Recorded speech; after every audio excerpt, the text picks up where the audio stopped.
The grand entrance of the hotel plaza loomed above me like the gates to a different world, one where debt collectors didn't pound on doors at 6 a.m, and the smell of stale yeast didn't cling to your hair like a second skin.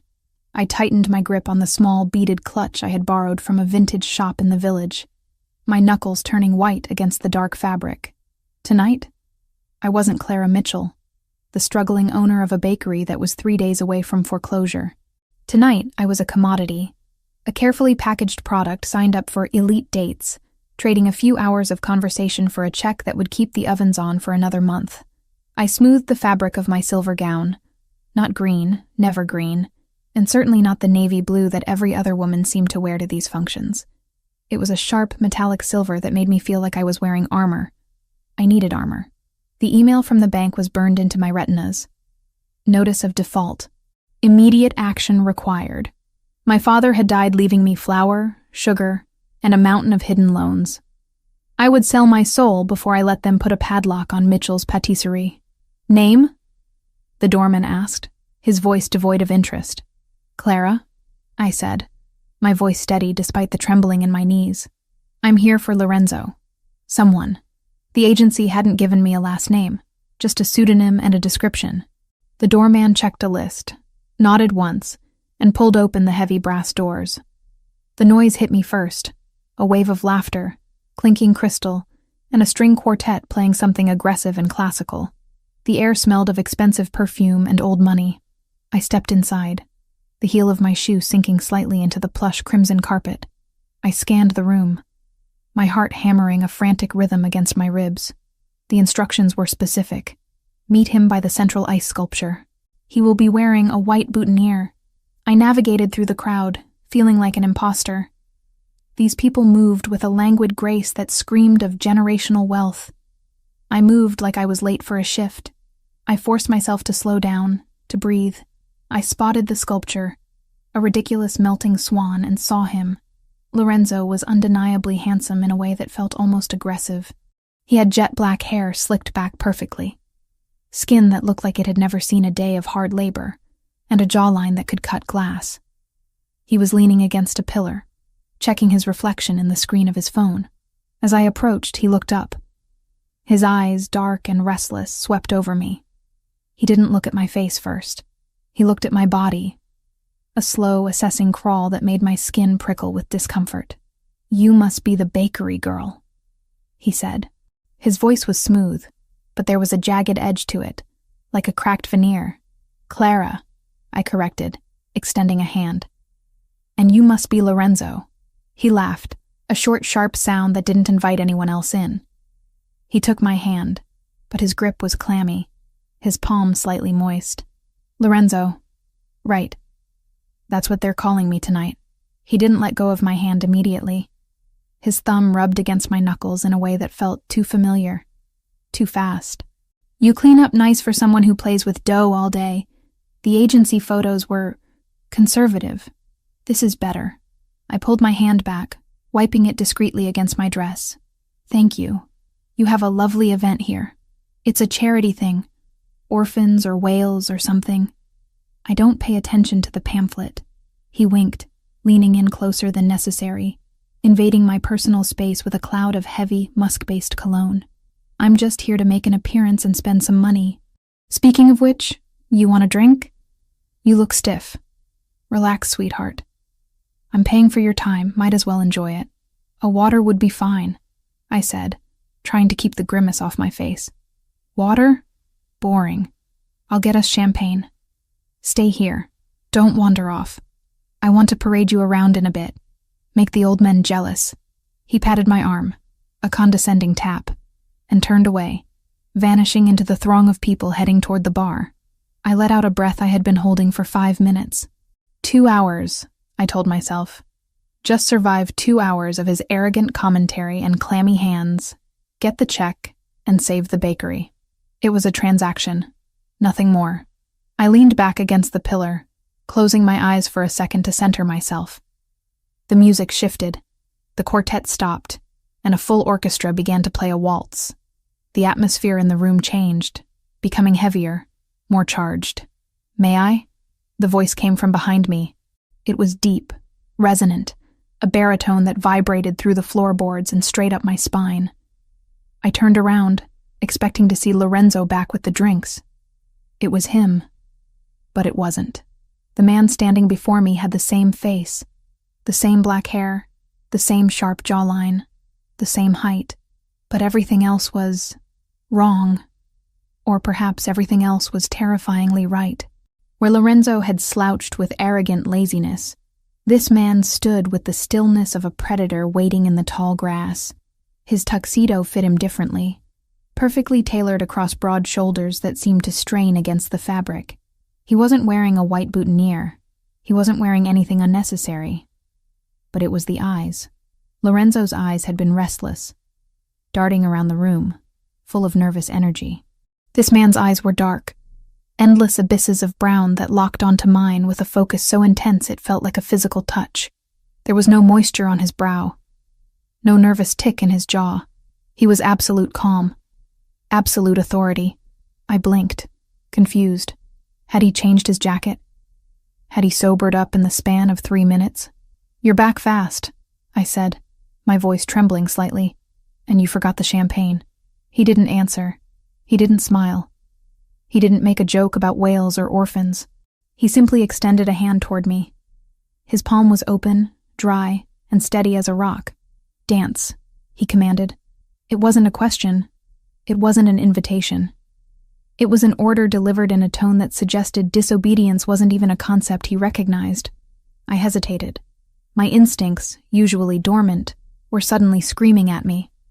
This man felt dangerous in a way Lorenzo hadn't. Lorenzo was a sleazy rich boy. This man felt like he owned the building, the air, and potentially my next breath. But the contract? I was here to be a companion. If I caused a scene or refused him, I forfeited the money. I couldn't lose the bakery. I placed my hand in his. The moment our skin touched, a jolt of electricity shot up my arm, so violent I almost pulled back. His hand engulfed mine. It was hot, rough and calloused. The hand of a man who worked, who fought, not the soft, manicured hand I had touched earlier. His grip was firm, possessive, locking my fingers against his. He didn't wait for me to get my footing. He pulled me toward the dance floor. He didn't navigate the crowd. He parted it. People stepped out of his way instinctively, casting glances at him that looked a lot like fear. He didn't acknowledge anyone. His focus was entirely, suffocatingly, on me. When we reached the center of the floor, he spun me around. His arm snaked around my waist, pulling me flush against his body. I gasped. It was improper, far too close for a first dance, far too intimate for strangers. I could feel the hardness of his chest against my breasts, the solid muscle of his thigh brushing mine. He smelled different. The musk cologne was gone, replaced by the scent of rain, expensive scotch, and something sharp like gun oil. "Lorenzo?" I whispered, looking up at him. "You're different." He didn't speak. He began to move, and God, he could move. Lorenzo had walked with a swagger. This man danced with lethal precision. He guided me through the complex steps of the waltz, as if he were controlling my body with his mind. I didn't have to think. I just reacted to the subtle pressure of his fingers on my spine, the shift of his weight. We spun, the room blurring into streaks of gold and crimson around us. The silence between us stretched, thick and heavy. He was staring at me, studying every inch of my face. He looked at my mouth, then my eyes. Then the pulse I knew was fluttering wildly in my throat. It wasn't the lecherous look Lorenzo had given me. This was clinical, intense. Like he was memorizing a map. "Why aren't you talking?" I asked, feeling breathless. "You couldn't stop talking about yourself 5 minutes ago." His eyes narrowed slightly, the first crack in his stoic mask. "Talking is for men who have nothing to say." His voice was deeper, rougher. It scraped against my nerves in the most delicious, terrifying way. "Who are you?" I whispered, the question slipping out before I could stop it. "You're not him. You can't be." He spun me out, the silver fabric of my dress flaring around my legs, and pulled me back in with a snap that brought our faces inches apart. "I am the man holding you," he said low. That is all you need to know. You're hurting me. I lied. He wasn't hurting me. He was holding me together. I felt safer in his arms than I had felt in years, and that terrified me more than the danger radiating off him. I would never hurt you, he said. The conviction in his voice stunned me. It sounded like a vow, but I will not let you go. We continued to dance. A dark island in the middle of the ballroom. I felt the eyes of the room on us, heavy with judgment and curiosity. But he created a force field that kept the world at bay. For the first time in my life, I wasn't worrying about the bills, the oven repairs, the lonely nights. I was just existing, burning in the heat of this stranger's gaze. Then, over his shoulder, I saw movement. I froze. My feet faltered, missing a step. The man holding me corrected my balance instantly, holding me up effortlessly. I stared past him. There, standing near the entrance to the bar, holding 2 glasses of champagne, was Lorenzo. He was pale, ghostly pale. He was staring at us, at me and the man holding me, with an expression of sheer horror. The glasses in his hands were shaking so hard liquid was sloshing over the rims. He took a step back, as if he wanted to run but was glued to the floor by fear. I looked back at the man in my arms. The man with the exact same face. Twins. The realization hit me like a physical blow. The agency hadn't mentioned twins. No one had mentioned twins. You... I stammered, my eyes wide. There are 2 of you. The man didn't look around. He didn't check to see who I was looking at. He knew. Of course he knew. There is only one of me, he growled, the sound vibrating in his chest against mine. The other is a shadow. The music seemed to swell, reaching a crescendo that matched the panic rising in my throat. I tried to pull away, to step back, but his arm was a band of steel. He wasn't letting me go. Let me go, I said, panic finally bleeding into my voice. I don't know what kind of game this is, but I want out. I need to leave. He stopped dancing. We stood dead center of the ballroom, the other couples swirling around us like water around a rock. He released my hand but kept his arm around my waist, pulling me even closer until I had to tilt my head back to look him in the eye. He lowered his head, his lips brushing against the shell of my ear. I shivered violently. You entered a game you do not understand, Clara, he whispered. His use of my name, my real name, sent a shockwave through me. You came here for money. You came here to save a bakery. How do you know that? I gasped. I know everything, he said. He pulled back slightly to look me in the eyes. His gaze was hard, unforgiving, yet strangely possessive. But you made a mistake tonight. A critical error. He tilted his head toward the man by the bar, toward Lorenzo, who looked like he was about to faint. You let him touch you, the stranger said, and his voice dropped an octave, filled with a dark, simmering rage. You let him speak to you. You let him think he could have you. I thought he was my date, I whispered, tears pricking my eyes. I didn't know. Ignorance is not a shield, he said coldly. Then his expression shifted. The hardness remained, but something else flickered in the depths of those dark eyes. Something that looked like ownership. You picked the wrong brother, Bella. Beautiful. The Italian endearment rolled off his tongue like a caress, and a threat intertwined. But now, he continued, his thumb digging into my hip. The mistake is corrected. He didn't wait for me to argue. He didn't ask. He turned us both around, keeping me tucked firmly against his side, his body shielding me from the rest of the room. He began to walk toward the exit. Wait. I tried to dig my heels in, but he was unstoppable. He moved with a momentum that carried me along with him. My purse! I left my purse at the table. I have it, he said, not breaking stride. We cut through the crowd. I glanced toward the bar as we passed. Lorenzo, Matteo, whoever he was, saw us coming. He didn't step forward to claim his date. He didn't shout. He shrank back against the wall, eyes wide with terror, avoiding his brother's gaze entirely. It was pathetic. It was revealing. The man who had been so arrogant 5 minutes ago was now nothing more than a frightened child in the presence of this dark force. The stranger didn't even look at his twin. He walked past him as if he were furniture. a complete and total dismissal that spoke volumes about the power dynamic between them. We burst through the heavy brass doors and out into the cool night air of New York City. The noise of the street was a stark contrast to the stifled atmosphere of the ballroom. The doorman scrambled to open the door of a massive black armored SUV that was idling at the curb, its engine purring like a beast waiting to be unleashed. "Get in," the stranger ordered.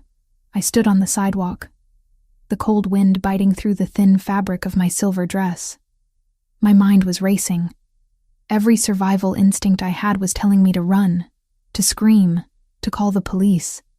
This was kidnapping. This was insane. But then I looked back at the hotel doors. I saw Lorenzo watching us through the glass, his face twisted in a mixture of relief and malice. I remembered his clammy hands. I remembered the way he had looked at me like I was a piece of meat. Then I looked at the man holding the car door open. He stood tall, imposing, his eyes fixed on me with an intensity that promised protection. Even if it came wrapped in danger, he hadn't lied to me. He hadn't made cheap jokes. He had just taken over. "Clara," he said. It was a command, but it was also an anchor. I looked at the dark interior of the car. I thought about the bakery. I thought about the foreclosure notice. I thought about how tired I was of fighting the world alone. I took a breath, stepped forward, and slid into the leather seat. He followed me instantly, the heavy door slamming shut with a finality that echoed in my chest. The lock engaged with a loud click. The world outside, the debt, the bakery, the wrong brother, was gone. I was locked in with the right one, and as the engine revved, I realized with a terrifying clarity that I had just walked willingly into the lion's den. The heavy thud of the armored door sealing shut severed the last connection to the world I knew. Inside the SUV, the air was still and scented with polished leather and the faint, sharp aroma of the man sitting next to me. The silence wasn't empty. It was pressurized, pressing against my eardrums like deep water. I sat rigid against the seat, my hands clutching the beaded purse in my lap as if it were a lifeline. Outside the tinted windows, the city of New York blurred into streaks of neon and shadow, a moving abstract painting that I couldn't focus on. "Drive," the man ordered. His voice was low, devoid of the frantic energy that his brother had displayed, but it carried a weight that made the driver nod instantly. The car surged forward, merging aggressively into the late-night traffic. I turned my head slowly to look at him. Alessandro Verciani. The name felt heavy on my tongue, even though I hadn't spoken it aloud yet. In the confines of the car, he seemed even larger than he had in the ballroom. His legs were spread slightly, claiming the space, his hands resting loosely on his thighs. Hands that could shatter bone or lead a waltz with terrifying precision. He wasn't looking at me. He was staring straight ahead, his profile cut from granite, watching the road with a predator's focus. "You're not taking me home," I said. It wasn't a question. We were heading north, away from my cramped apartment in Queens. "No," he replied, his tone final. "Your home is compromised." "Compromised?" I echoed, a spark of indignation flaring in my chest. "I live in a fourth-floor walk-up with a lock that barely works. It's hardly a fortress to begin with. What does compromised mean?" He finally turned to me.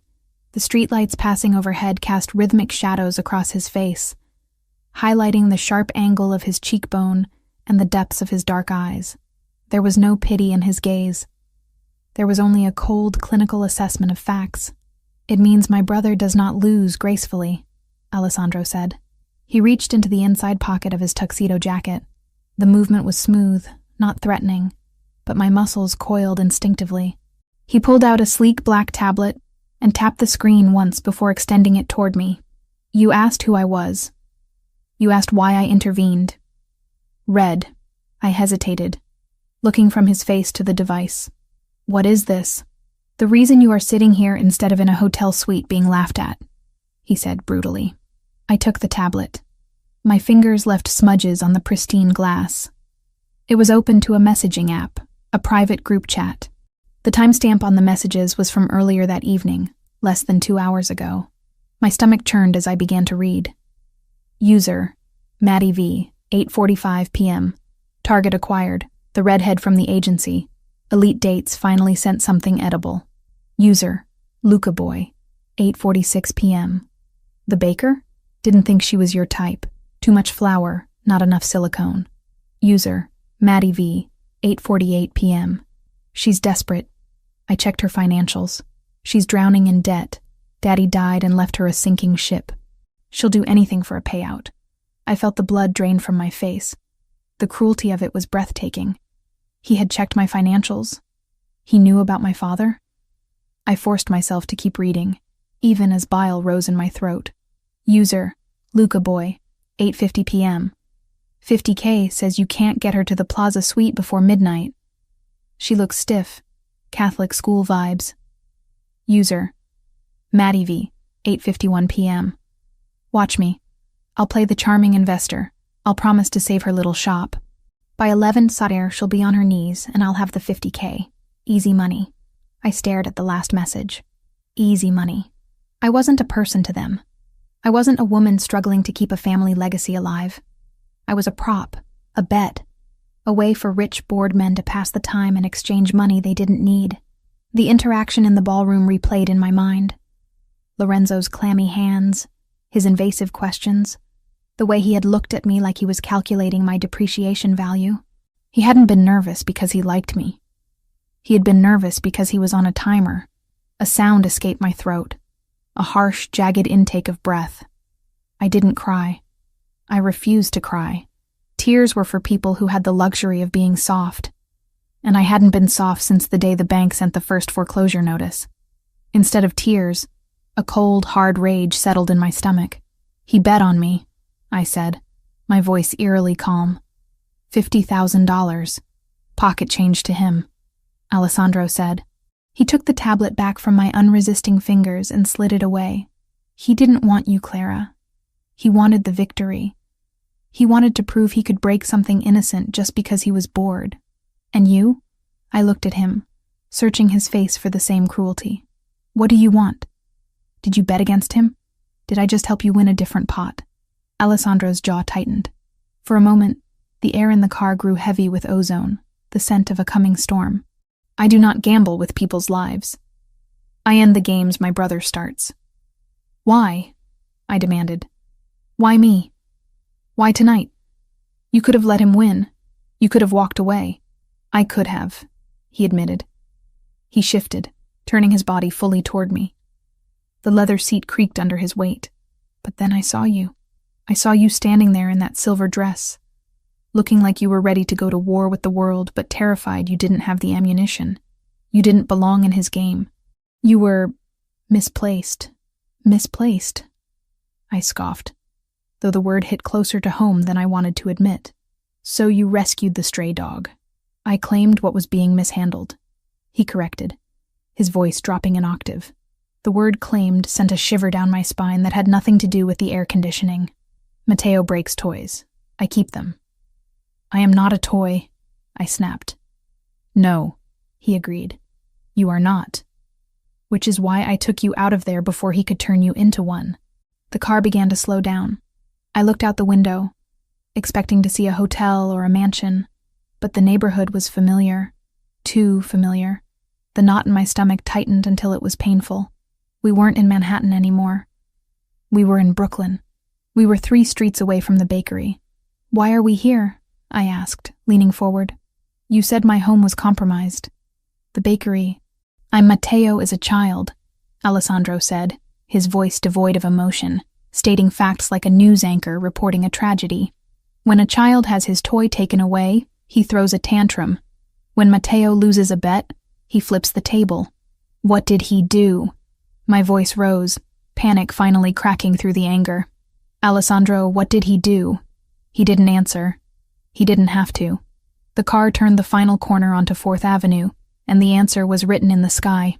Orange light flickered against the dark clouds, pulsing like a dying heartbeat. Smoke, thick and black, billowed into the air, choking the streetlights. No, I whispered. No, no, no. The car stopped. Before the driver could even put it in park, I was scrambling for the door handle. It was locked. Open it! I screamed, pounding on the glass. Open the door! Clara! Alessandro's voice was calm, a stark contrast to my hysteria. Wait! Open it! The lock clicked. I shoved the door open and stumbled out onto the pavement. The heat hit me instantly. It wasn't a warm summer breeze. It was a physical wall of scorching air. Mitchell's Patisserie. The place where I had taken my first steps, where I had learned to braid dough before I learned to braid my hair, where my father's apron still hung on the hook in the back office, was gone. The front windows had been shattered. Flames were licking up the brick facade, consuming the awning that we had just replaced last year. The closed sign was melting, dripping like wax onto the sidewalk. Firefighters were there, shouting orders, their hoses blasting streams of water that looked pathetic against the roaring inferno. I stood frozen, the heat searing my face, my silver dress reflecting the destruction of my life. It wasn't just a building. It was my father. It was the smell of his cologne mixed with cinnamon. It was the sound of his laugh. It was the only thing I had left of him. The book, I gasped. The realization hit me like a bullet. The recipe book. It wasn't digital. It was a leather-bound journal, handwritten by my great-grandmother, added to by my grandfather, and finished by my dad. It was sitting on the metal prep table in the kitchen. I have to get it, I said, my voice sounding distant to my own ears. I took a step toward the police line, then another. I broke into a run. Hey, lady, get back, a fireman shouted. I didn't hear him. I just saw the flames eating the kitchen. I needed to save it. If I lost the book, I lost them. I lost everything. Arms wrapped around my waist. Hard, unyielding bars of iron. I was jerked back with such force that my feet left the ground. Let me go, I screamed, thrashing against the hold. I clawed at the suit jacket, digging my nails in, fighting like a wild animal. My dad's book. It's in there. Let me go. It's gone, Clara. Alessandro's voice roared in my ear, louder than the fire, louder than the sirens. Look at it. It's gone. No. I can save it. Let me go. I kicked backward, my heel connecting with his shin, but he didn't even flinch. He hauled me further back, away from the heat, away from the glass that was exploding outward. You go in there. You die, he growled, spinning me around and pinning me against his chest. He trapped my arms between us, forcing me to look at him instead of the fire. Is that what you want? To die for paper? It's not paper, I sobbed, the fight draining out of me as the reality crashed down. It's him. It's all I have left of him. If that burns, he's really dead. I collapsed against him, my legs giving out. He caught me, holding me upright, absorbing the weight of my grief. He didn't offer empty platitudes. He didn't say, it's okay.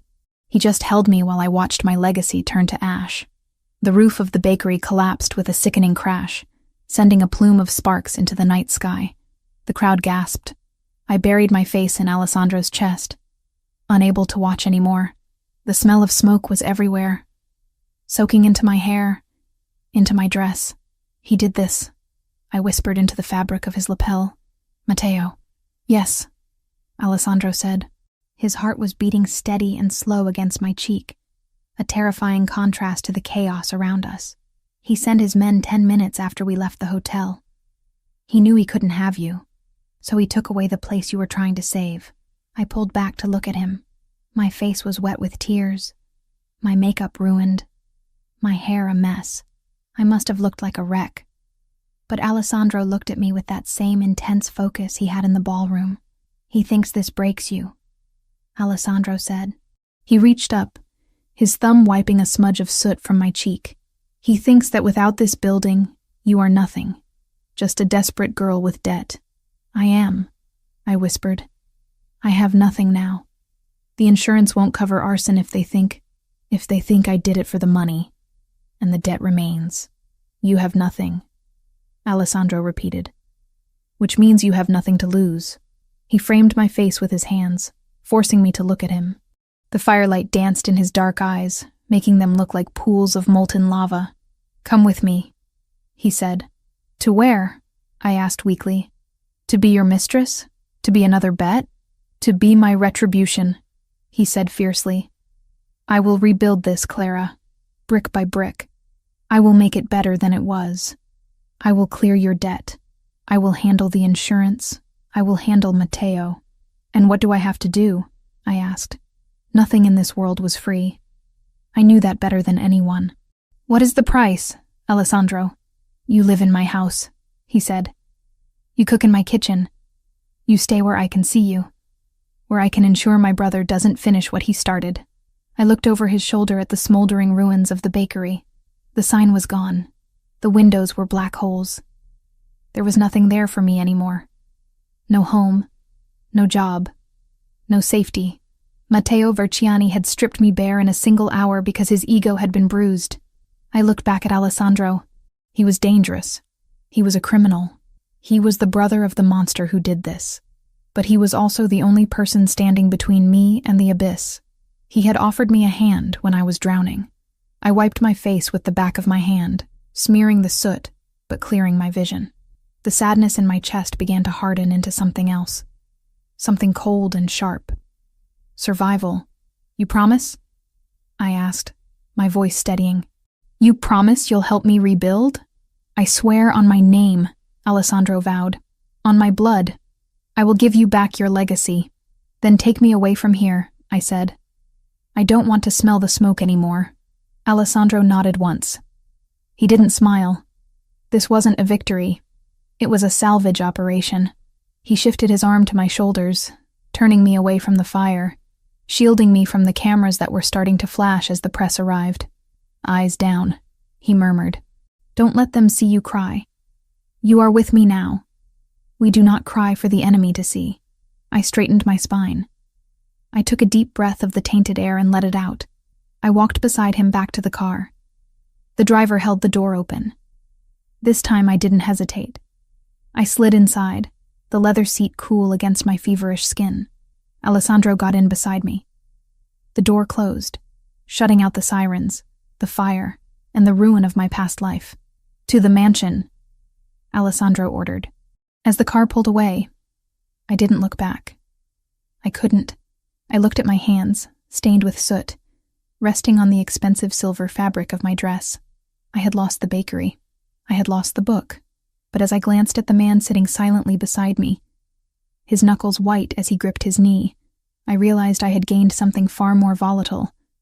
I had gained a weapon, and I was going to use him to make sure Matteo Verciani regretted the day he ever learned my name. Are you hungry? Alessandro asked quietly, breaking the silence after a few blocks. The question was so mundane, so domestic, that it almost made me laugh hysterically. No, I said. I'm not hungry. You will eat, he stated. Shock burns calories, and you will need your strength. For what? He looked at me, and the darkness in his eyes promised violence and salvation in equal measure. For the war we are about to start, he said. I leaned my head back against the seat and closed my eyes. The image of the fire was burned into my eyelids, but the sound of his voice was louder. I was homeless. I was destitute. But for the first time in a long time, I wasn't alone. I had picked the wrong brother for a date, but I had accidentally chosen the right one for a war. And as the city lights faded into the trees of the suburbs, heading toward the Verciani estate, I knew that whatever happened next, I wouldn't be the one burning. The car sped on, carrying us into the darkness, binding our fates together with the ashes of my past. I took a deep breath, inhaling the scent of him, clean, sharp, and dangerous, and let the exhaustion finally take me. I was safe. For tonight, that had to be enough. The silence of the Verciani mansion was heavy, a physical weight that pressed against the eardrums unlike anything I had ever experienced in Brooklyn. In my old apartment, silence was a myth. There was always the hum of the refrigerator, the arguments of the couple next door, the distant siren of a police cruiser. Here, in the sprawling estate nestled in the hills of New Jersey, the silence was absolute. It was the quiet of a museum or a mausoleum. It had been 7 days since the fire. 7 days since I stood on the pavement and watched my father's legacy turn into ash and twisted metal. 7 days since I entered the beast's lair, not as a prisoner, but as a guest with no other options. I stood in the center of the kitchen, a space larger than my entire apartment. and ran my hand over the cold, pristine marble of the island. It was a chef's dream, equipped with a 6-burner Viking range, a walk-in refrigerator, and copper pots that looked like they had never been touched by a flame. That was the problem. This house, much like its master, felt untouched. It was sterile, perfect, and completely devoid of life. Alessandro had given me the East Wing. Your quarters, he had called it, as if we were in a Victorian novel. It had a bedroom with a balcony, a bathroom with a soaking tub deep enough to drown in, and a sitting room I hadn't used. He had provided me with a wardrobe of clothes that fit perfectly, all in muted tones of burgundy, gold, and cream, replacing the soot-stained silver dress I had arrived in. He had been polite, distant, and terrifyingly efficient. But I wasn't a guest. I wasn't a freeloader. And I certainly wasn't going to sit around in silk pajamas waiting for Matteo to finish me off. I checked the time on the industrial clock on the wall. 6 p.m. Alessandro would be home soon. In the week I had been here, I had observed his routine. He left before the sun came up. He returned after the sun went down. He drank black coffee. He rarely ate. The staff, a terrified housekeeper named Maria, and a rotation of stoic security guards, tiptoed around him like he was a sleeping tiger. I tightened the strings of the apron I had found in a drawer. It was stiff, brand new. I rolled up the sleeves of the cashmere sweater he had bought me. Ms. Mitchell? I turned to see Maria standing in the doorway, wringing her hands. She looked at me with a mixture of awe and pity. You don't have to cook, miss, she said, her voice a nervous whisper. We have a chef who comes in on weekends to prep meals, or we can order from the city. Mr. Verciani? He doesn't usually sit for dinner. He needs to eat, Maria, I said, pulling a knife from the magnetic strip. It was perfectly balanced, a Japanese steel blade that sang as I tested the edge against my thumb. And I need to work. If I don't do something with my hands, I'm going to lose my mind. But he didn't ask for... I know, I interrupted gently. But this isn't for him. It's for me. Now, where do you keep the shallots? By the time the front door opened an hour later, the kitchen smelled like home. It didn't smell like lemon pledge and emptiness anymore. It smelled of searing beef, reducing wine, and time. I heard his footsteps before I saw him.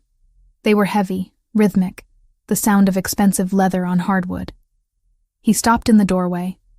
I didn't turn around immediately. I was stirring the risotto, watching the arborio rice release its starch, turning creamy and golden with the saffron I had found in the back of the pantry. Something is burning, he said. His voice was rough, tired. Nothing is burning, I corrected, lowering the heat. That is the smell of caramelization. There is a difference. I turned then. Alessandro was standing there, still in his suit, though he had shed the jacket. His white shirt was unbuttoned at the collar, his tie loosened. He looked exhausted. There were shadows under his eyes that hadn't been there the night of the ball. He looked at me, then at the pot on the stove, then back at me. His expression was unreadable. A mask of stone. You are cooking, he stated. I am, I said. I wiped my hands on a towel and leaned against the counter, crossing my arms. We need to talk, Alessandro. About the arrangement. He stiffened slightly. Is the room not to your liking? Do you require something? The room is bigger than my entire childhood home, I said, and the clothes are beautiful. But I'm not a pet. I'm not a charity case. I don't sit around and look pretty while you pay my bills. He walked further into the room, the tension radiating off him in waves. You are not a charity case, Clara. You are a target. Keeping you here is a security measure. It's a cage, I countered. A gilded one. But a cage. And I don't do cages well. My father taught me that you work for what you get. I can't rebuild the bakery if I'm hiding in your East Wing watching Netflix. He stopped in front of the island, placing his hands on the marble. His knuckles were bruised again. Fresh bruises. I wondered whose face had gotten in his way today. What do you propose? He asked, his dark eyes locking onto mine. A trade, I said firmly. I live here. I eat your food. You are handling the insurance and the contractors for the bakery. That costs money. I don't have money, but I have skills. He raised an eyebrow. You want to pay me in pastries? I want to handle your kitchen, I said. Maria is terrified of you. The weekend chef preps bland chicken and leaves. You don't eat. You run on caffeine and adrenaline, and sooner or later, you're going to crash. If I'm going to stay here, I'm going to work. I will run the kitchen. I will cook your meals. I will manage the household supplies. It's a job. You pay off my bakery debt.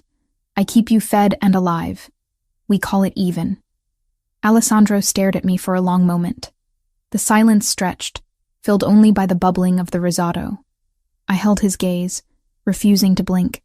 I needed him to see me not as the victim he rescued from the ballroom, but as a partner, a professional. You want to be my staff, he said slowly.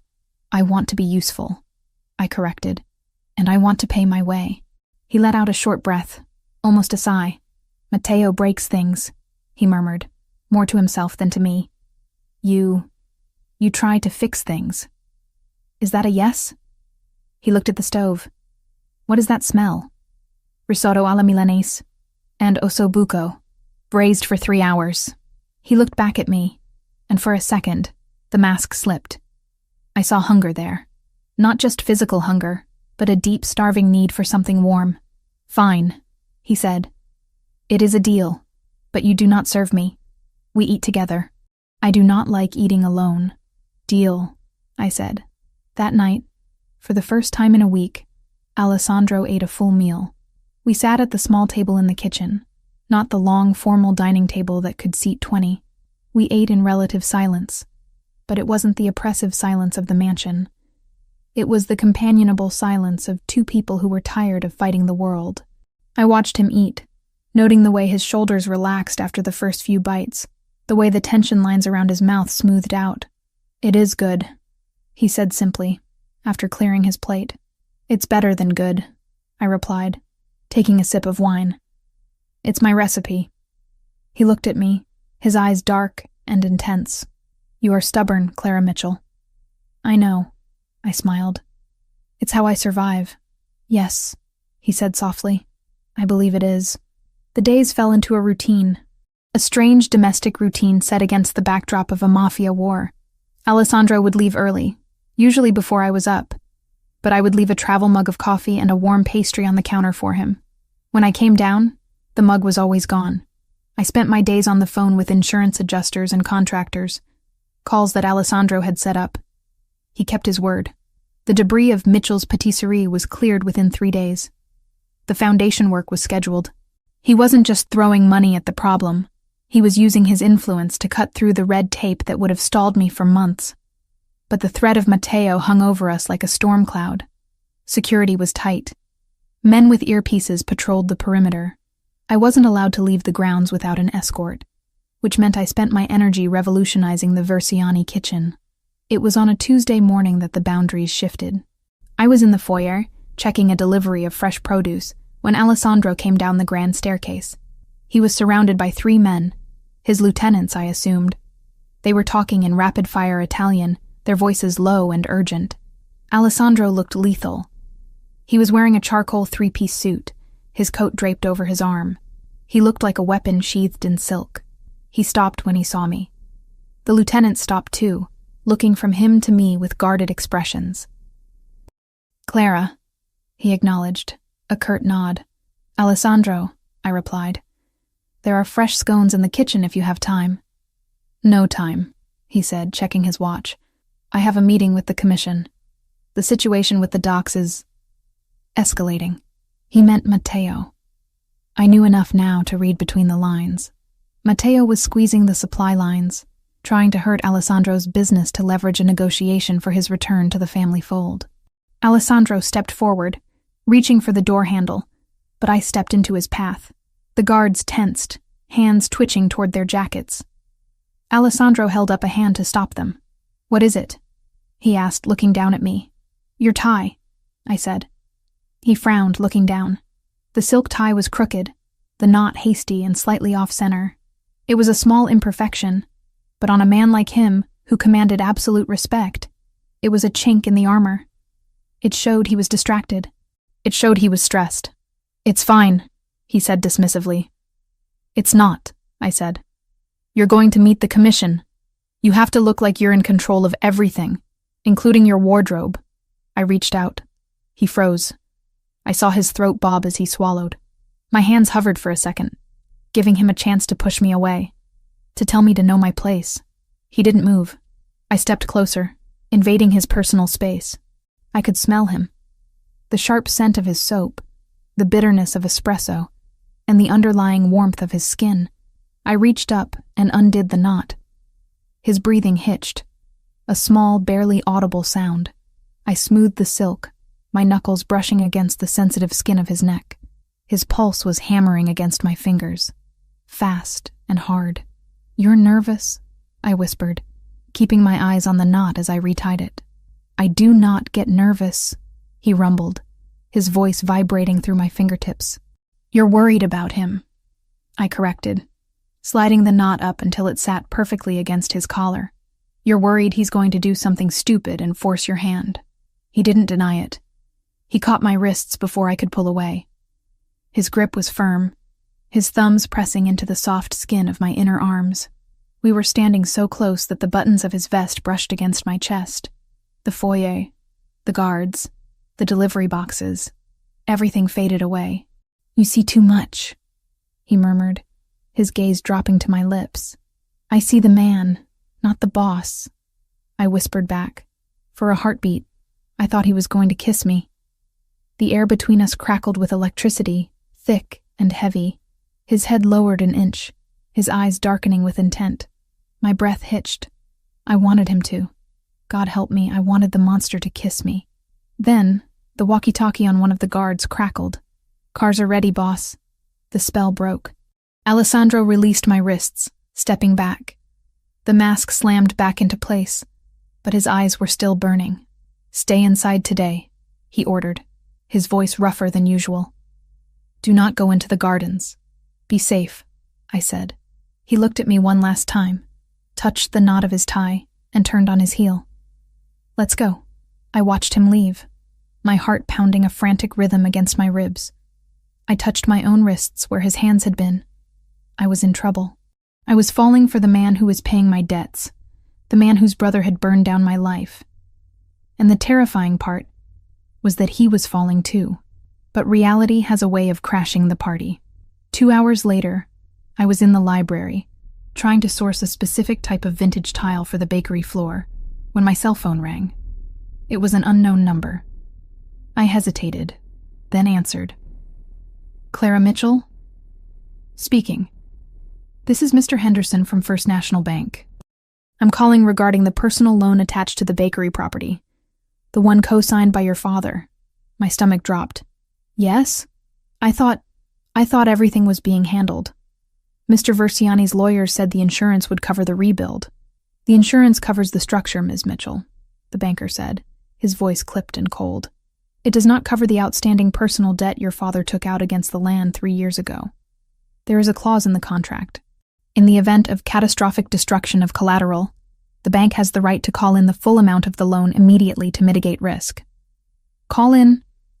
I gripped the phone tighter. "How much?" $150,000. Due by close of business tomorrow." "Tomorrow?" I laughed, a shrill, panicked sound. "I don't have that kind of money." "You know I don't. The bakery burned down. I have nothing. If the amount is not paid, the bank will seize the land. The bakery will not be rebuilt. We have a buyer already lined up who is very interested in the lot. A Mr. M. Versiani. The room spun. Matteo. Of course. He couldn't stop Alessandro from rebuilding the structure, so he had gone after the land itself. He had bought the debt or pressured the bank. It was a legal chokehold. "You can't do this," I whispered. "It is already in motion, Ms. Mitchell. Unless you have the funds."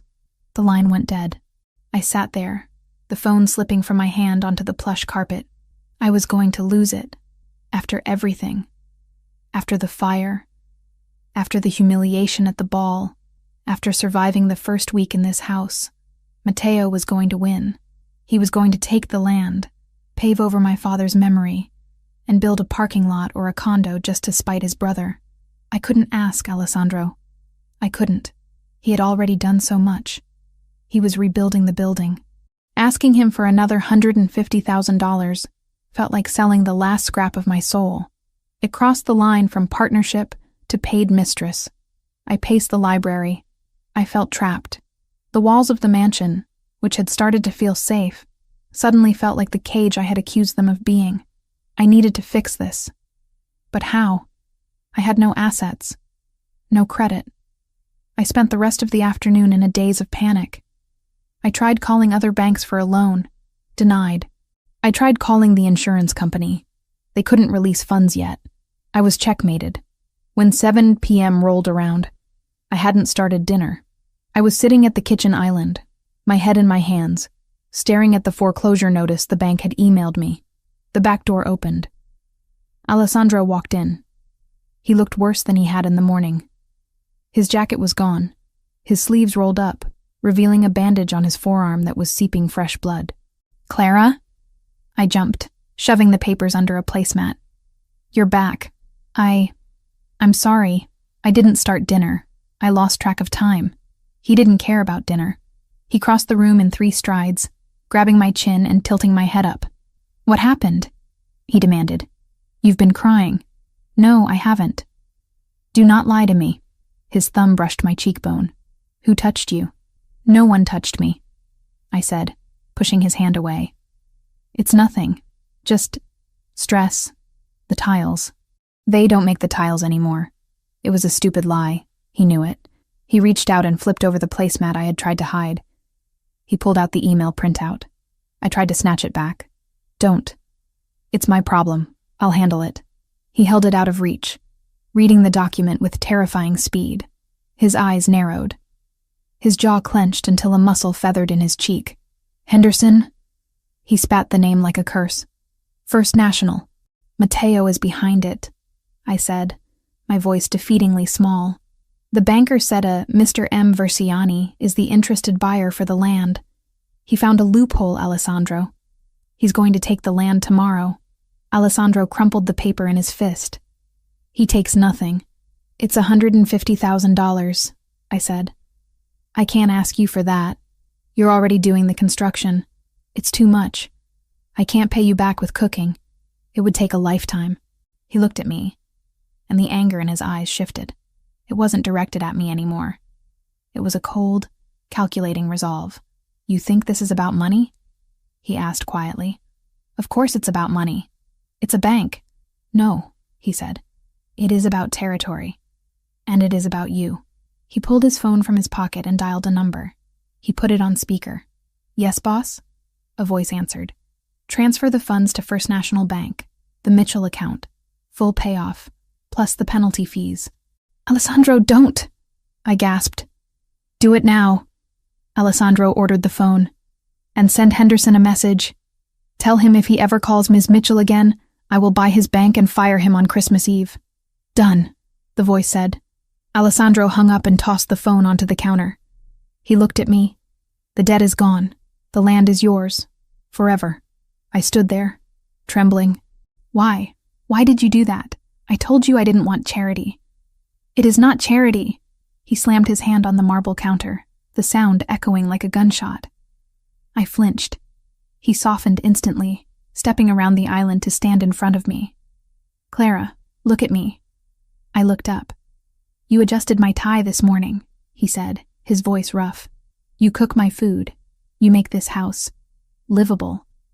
You think I care about money? I have more money than God. I don't care about the numbers. I care that you are safe.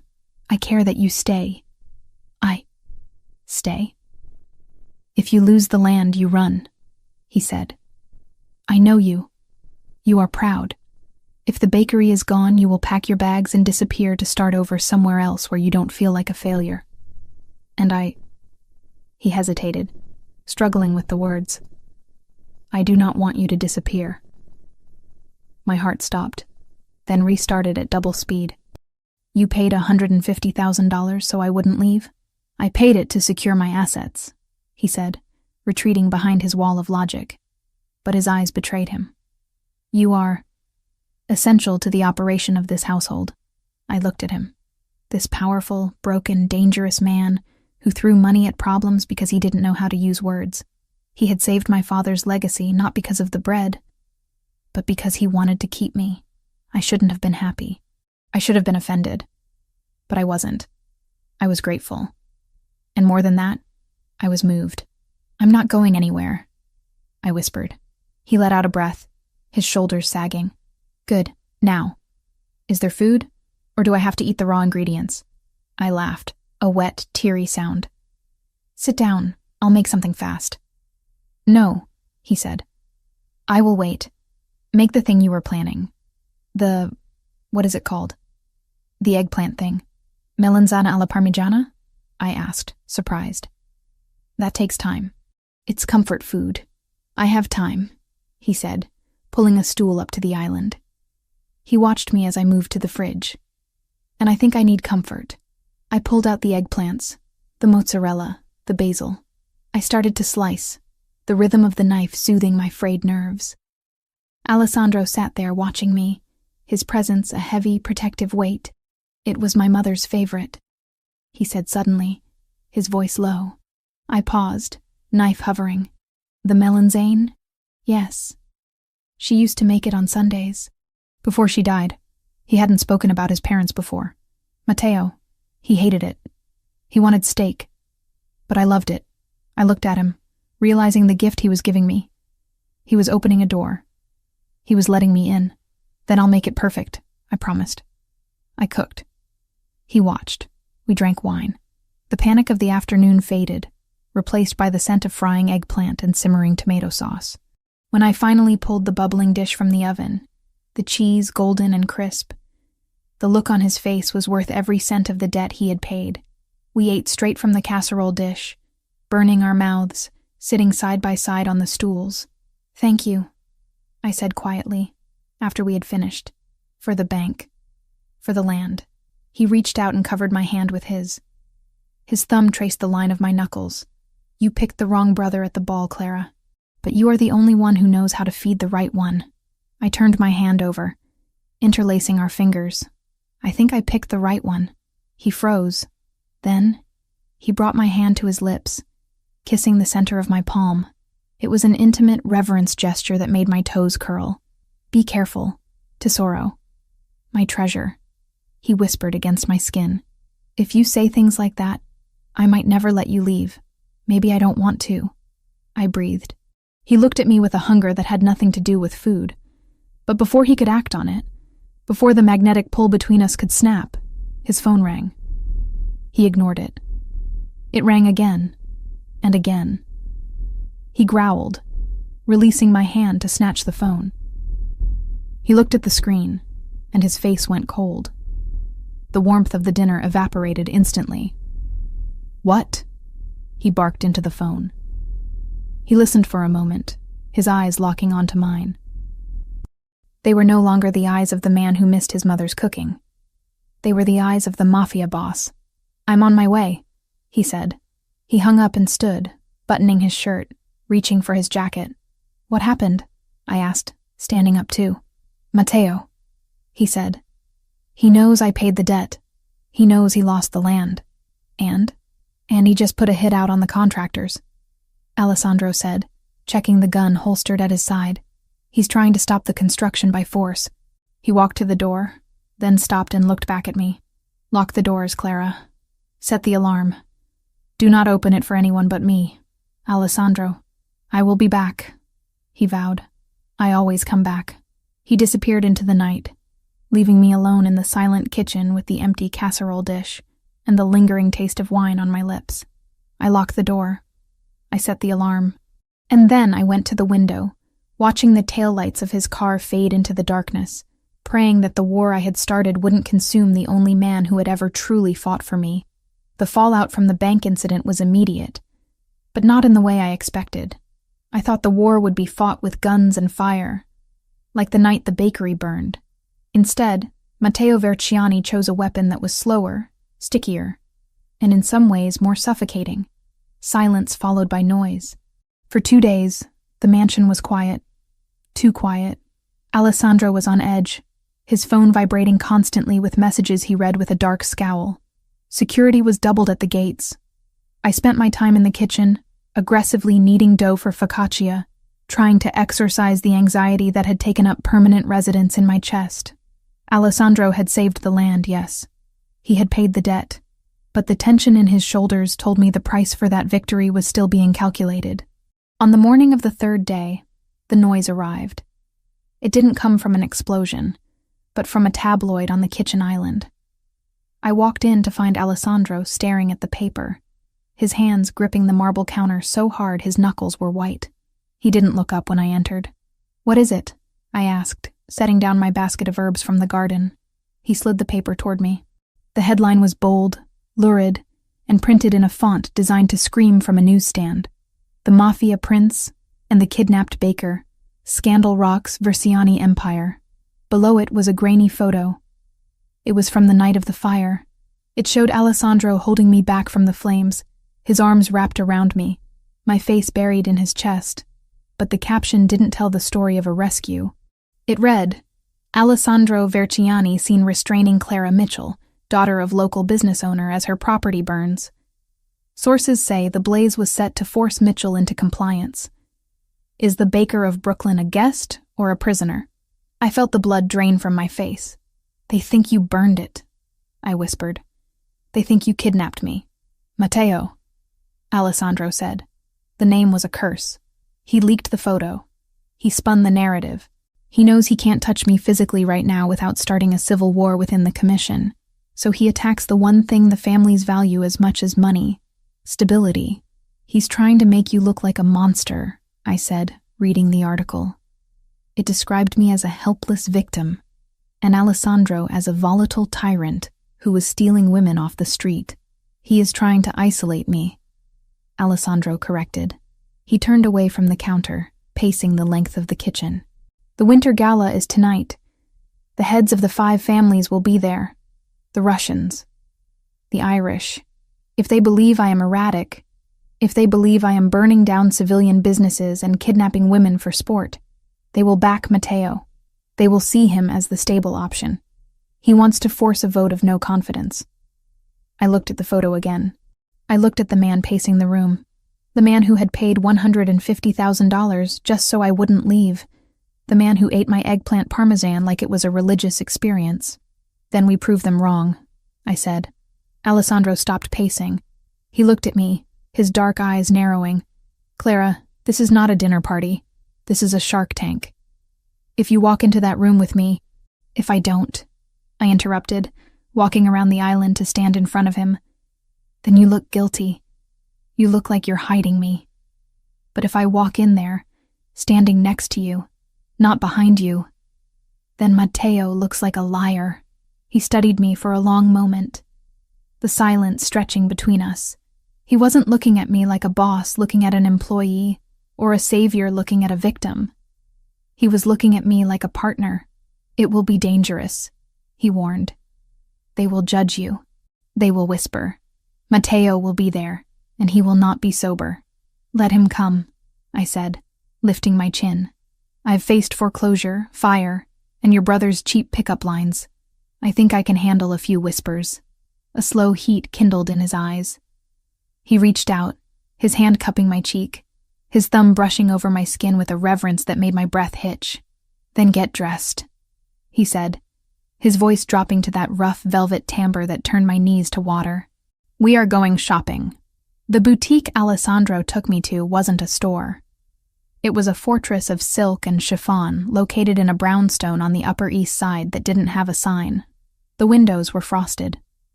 The door was locked until a security guard recognized Alessandro and buzzed us in. Inside, it smelled of lavender and money. A woman with severe glasses and an impeccable suit hurried over. "Mr. Versiani," she said, inclining her head. "We weren't expecting you." "I need a gown," he said, "for the gala. Tonight." "Of course," she said, her eyes flicking to me. There was judgment there. I was wearing jeans and one of Alessandro's oversized sweaters, but she hid it quickly. "For the young lady? What style were you thinking? We have a lovely selection of pastels. Perhaps something modest, too." "No," Alessandro said. He didn't look at the racks. He looked at me. "She does not need modest, and she does not wear pastels. She chooses. He walked over to a leather armchair, sat down, and crossed his legs. He gestured to the store. Whatever you want, Clara. Choose something that tells them who you are. It was a test. Or maybe it was a gift. Matteo had treated me like a doll to be dressed up for a bet. Alessandro was giving me the weapon and letting me aim it. I walked through the racks. I touched silks that felt like water and satins that felt like glass. I saw the navy blue dresses, the safe, elegant choice for a Mafia wife. I saw the black dresses, the color of mourning and power. But then, in the back, I saw it. It wasn't safe. It wasn't quiet. It was a deep, rich burgundy, the color of expensive wine or fresh blood. It was made of heavy velvet that looked like it could absorb the light. It had long sleeves, a high neck that dipped into a dangerous V in the back, and a slit that went up to the thigh. It was regal. It was bold. It was the color of the heart I was trying to protect. This one, I said. The saleswoman hesitated. That is a very strong color, miss. It is from the vintage collection. It might be too heavy for— Try it on, Alessandro said from his chair. His eyes were fixed on the dress, and I saw a flash of hunger there that he didn't bother to hide. 10 minutes later, I stepped out of the dressing room. The velvet hugged every curve of my body, heavy and protective. The color made my pale skin look luminous, and my red hair look like fire.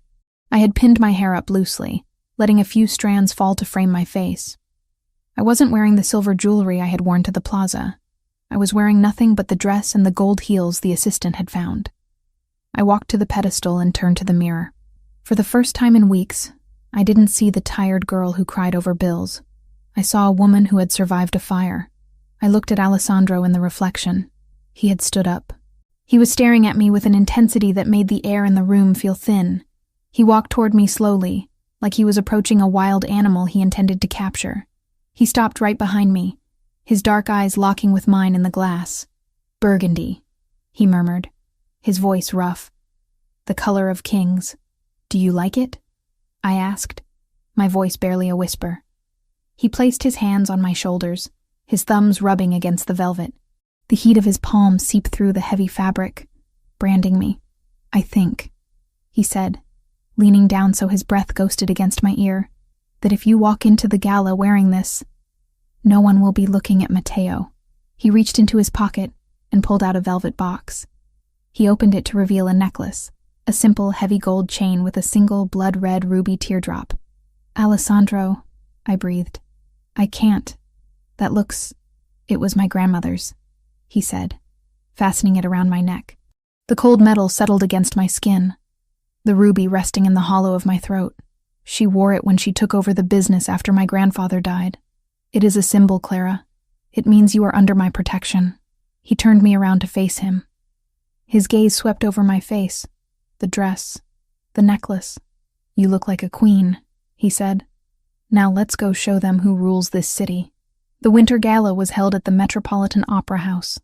It was a spectacle of wealth that made the plaza event look like a high school prom. The red carpet was lined with photographers, but unlike the chaotic flashing lights of a movie premiere, this press line was controlled, almost silent. These photographers knew who they were photographing. They knew that a bad angle could result in a broken camera, or worse. The air was freezing, winter biting at my exposed skin. But the heavy velvet of my dress kept me warm. Alessandro helped me out of the car. He was wearing a tuxedo that fit him like a second skin, tailored to hide the shoulder holster I knew he was wearing. Stay close, he murmured, offering me his arm. Head up, eyes forward. Do not look at the floor. You bow to no one. I took his arm. His bicep was hard as rock beneath the wool of his coat. I'm ready. We walked up the stairs. As we entered the grand lobby, the hum of conversation died instantly. It wasn't a gradual quiet. It was a guillotine drop of silence. Hundreds of heads turned. I felt the weight of their stares physically. I saw the older men in their dark suits, the dons of the 5 families, assessing me with cold, reptilian eyes. I saw their wives and daughters in their diamonds and furs, whispering behind manicured hands. That's her, the baker, the charity case. The prisoner. I tightened my grip on Alessandro's arm, but I didn't look down.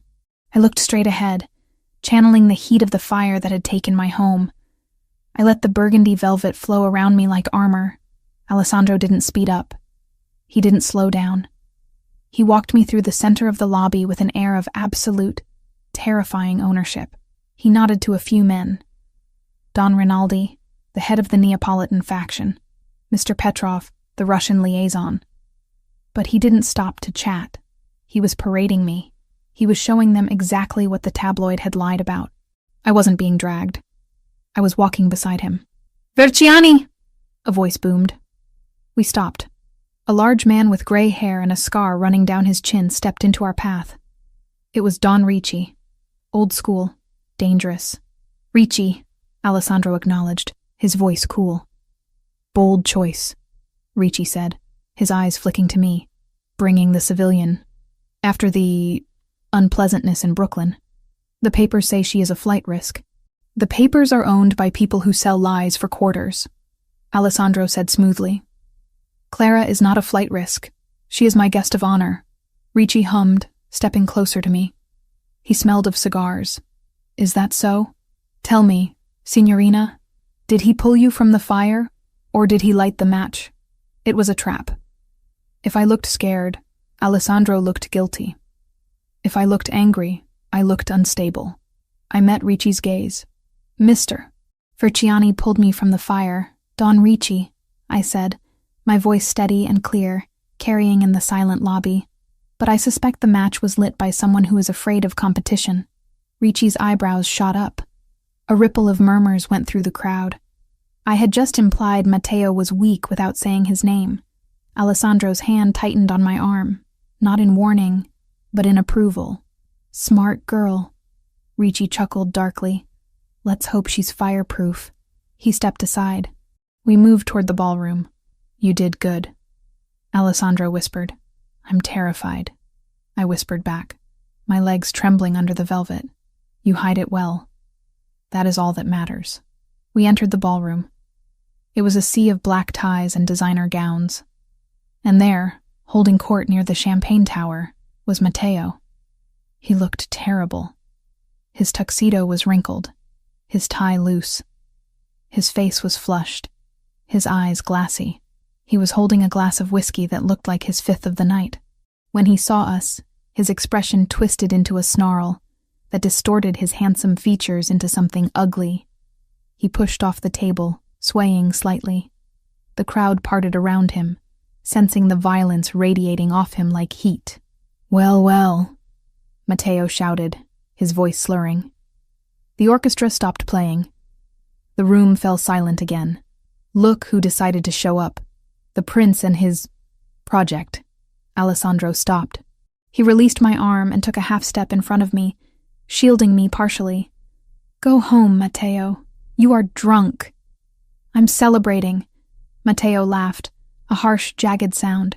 He stumbled toward us, spilling whiskey on the floor. "I heard you paid off the bank, brother. 150 grand for a patch of burnt dirt. You're losing your touch. Or maybe you just like paying for..." He looked at me, his eyes raking over the dress with disgust. "For damaged goods." The insult hung in the air, toxic and heavy. The room gasped. To insult a woman under protection was bad. To call her damaged goods in front of the commission was suicidal. I felt Alessandro go perfectly still. It was the stillness of a bomb the second before detonation. "Careful," Alessandro said. His voice was soft, but it carried to the back of the room. "You are speaking to my guest." "Guest?" Matteo sneered. "She's a baker, Alessandro. She's a nobody. I broke her little shop, and she came running to you like a stray dog looking for scraps. Look at her, wearing your grandmother's necklace like she deserves it. Take it off her. It's an insult to the family." Matteo reached out. He actually reached out to grab the necklace. It happened in a blur. Alessandro didn't punch him. That would have been too crude. Instead, he caught Matteo's wrist in midair. He twisted it. Hard. There was a sickening pop of cartilage. Matteo shrieked, dropping to his knees. The whiskey glass shattered on the marble floor. Alessandro didn't let go. He held Matteo there, kneeling in the glass and the spilled alcohol, forced to bow before us. "You do not touch her," Alessandro said. He wasn't shouting. He was pronouncing a sentence. "You do not look at her. You do not speak her name." "You're crazy," Matteo gasped, clutching his wrist. "She's nothing. She's just a bet I lost." Alessandro released him with a shove that sent Matteo sprawling backward. Then, Alessandro turned. He didn't look at his brother. He looked at the crowd. He looked at the dons, the wives, the rivals. He walked to the stage where the orchestra was waiting. He took the microphone from the stand. The feedback whined for a split second, then silence. He looked out at the room, searching until his eyes found mine. I stood alone in the center of the floor, the burgundy dress blazing like a beacon. "There have been rumors," Alessandro said, his voice amplified, filling the cavernous hall. "Rumors that the Versiani family is unstable. Rumors that I am acting without reason." He paused. "Let me be clear. The fire in Brooklyn was an act of cowardice committed by a man who cannot accept defeat. It was an attack on a civilian." He stepped off the stage and walked toward me. The crowd parted like the Red Sea. He didn't stop until he was standing right in front of me. He took my hand, the one that wasn't trembling, and raised it. "Clara Mitchell is not a prisoner," Alessandro declared, his voice ringing with power. "She is not a victim.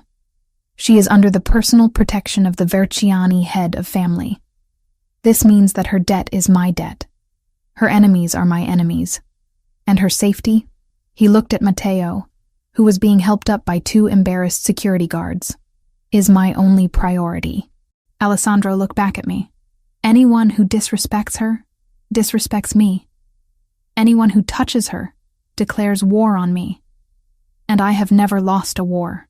He brought my hand to his lips and kissed the knuckles, right over the spot where I had burned myself on the oven rack days ago. It wasn't a showy kiss. It was a seal. A blood pact made in front of 500 witnesses. "Get him out of here," Alessandro ordered the security team, gesturing to Matteo. "He is no longer welcome at family events." "You can't do this," Matteo screamed as the guards grabbed his arms. "I'm your blood. She's just a girl." "She is a queen," Alessandro said coldly. "You are a drunk." They dragged Matteo out. The doors closed behind him, cutting off his shouts. The silence that followed was terrified, reverent. Alessandro looked at me. "Are you all right?" he whispered, away from the microphone. I looked at him. My heart was pounding so hard I thought it would bruise my ribs. He had just claimed me. Not in secret, not in a car, but in front of the entire world that mattered to him. He had exiled his own brother for me. "I'm fine," I breathed. "I'm better than fine." "Good," he said, "because I need air." He took my elbow and guided me not back to the crowd, but toward the French doors that led to the terrace. The crowd stepped back, bowing their heads slightly as we passed. They weren't looking at the baker anymore. They were looking at the boss's woman. We stepped out onto the stone balcony. The winter air hit us instantly, freezing and sharp, but after the heat of the ballroom, it felt clarifying. The city lights of Manhattan sprawled out before us, a grid of gold and diamonds. Alessandro walked to the stone railing and gripped it, staring out at the city. I watched him. I saw the way his chest heaved, the way the adrenaline was slowly bleeding out of him, leaving him raw. I walked over and stood next to him. I didn't say anything. I just placed my hand over his on the cold stone. He turned his hand over and gripped mine, lacing our fingers together. "I didn't plan the speech," he admitted, his voice low. "It was a good speech," I said. "A bit dramatic, but effective." He let out a short, dry laugh. "I broke his wrist. My mother would be ashamed." "Your mother would be proud that you stood up for someone who couldn't stand up for themselves," I said softly. "Matteo he was going to hurt me, Alessandro. Not physically, maybe, but he wanted to strip me of my dignity. He wanted to make me feel small. He succeeded with the fire," Alessandro said. "I wasn't going to let him succeed tonight." He turned to face me, blocking the wind with his body. He looked down at the necklace, his grandmother's necklace, resting against my skin. "You asked me once why I intervened," he said. "Why I took you from the ball. Why I paid the debt. You said it was to secure your assets," I reminded him. I lied. The wind whipped a strand of hair across my face. He reached out and tucked it behind my ear, his fingers lingering on my jaw. His touch was hot, searing against the winter chill. "I did it because I wanted to," he confessed, the words torn from him. "I did it because when I saw you in that silver dress, dancing with a man who didn't deserve to breathe the same air as you, I felt something I haven't felt in 10 years. "What?" I whispered, my breath misting in the air between us. "Possessive," he said. "Territorial. Alive." He stepped closer, eliminating the space between us. My back pressed against the stone railing. There was nowhere to go, and I didn't want to go anywhere. "I didn't save you to settle a score, Clara. I saved you because the thought of you belonging to anyone else, it made me want to burn the city down myself." My heart stuttered. This was it. The line. We were crossing it. "And now?" I asked. "Everyone inside thinks I belong to you now. They think I'm yours." He looked at me, his eyes dark and endless, filled with the reflection of the city lights and a hunger that could consume worlds. "Let them think," he whispered, leaning down until his lips were hovering millimeters from mine. "But tell me, Clara, do they think right?" I looked at the man who had rebuilt my life from the ashes, the man who had faced down his own blood to protect my honor, the man who made me feel like a queen in a velvet dress. I reached up, tangling my fingers in the hair at the nape of his neck. "Yes," I breathed. He didn't hesitate. He crashed his mouth down on mine. It wasn't a gentle kiss. It was a collision. It was fire and ice, velvet and steel. It was the taste of danger and the promise of safety. He kissed me like he was starving, and I kissed him back with everything I had. All the fear, all the gratitude, all the anger at the world, pouring it into him. His arms wrapped around me, lifting me slightly off the ground, crushing me against his chest. I felt the gun holster under his jacket, the hard muscle of his chest, the frantic beating of his heart that matched my own. For a moment, on that balcony, there was no Mafia, no debt, no Matteo. There was just us, the baker and the boss, rewriting the rules of the game. When he finally pulled back, we were both gasping for air. His forehead rested against mine. "Let's go home," he growled. "Yes," I said. "Let's go home." But as we turned to leave the terrace, a shadow moved in the corner of my vision. A flicker of movement from the street below. I looked down, but there was nothing there. Just the empty street and the waiting cars. I shivered, but Alessandro wrapped his coat around my shoulders, pulling me into his side. "I have you," he promised, and for tonight, under the burgundy velvet and the winter stars. I believed him. I had picked the right brother, and I was never, ever giving him back. The storm that battered the Versiani estate that night felt less like weather and more like a premonition. Rain lashed against the reinforced glass of the East Wing's balcony doors, the sound rhythmic and violent, drowning out the silence that usually suffocated the mansion. I lay in the center of the massive bed, staring up at the intricate plaster molding of the ceiling, unable to close my eyes. My body was exhausted, drained by the adrenaline of the gala and the emotional whiplash of the last 48 hours. But my mind was a live wire. Every time I closed my eyes, I saw Alessandro on the balcony. I felt the rough stone railing against my back, the biting winter wind on my face, and the searing heat of his mouth on mine. It hadn't been a performance. The speech in the ballroom might have been calculated to silence the commission. But the kiss, that was raw. It was acclaiming. I touched my lips, half expecting them to still feel bruised. He hadn't come to my room tonight. After we returned from the city, he had retreated to his study in the West Wing, claiming he had urgent calls to make regarding the fallout with Matteo. He had kissed my forehead at the bottom of the stairs, his eyes dark and heavy with unsaid words, and told me to lock my door.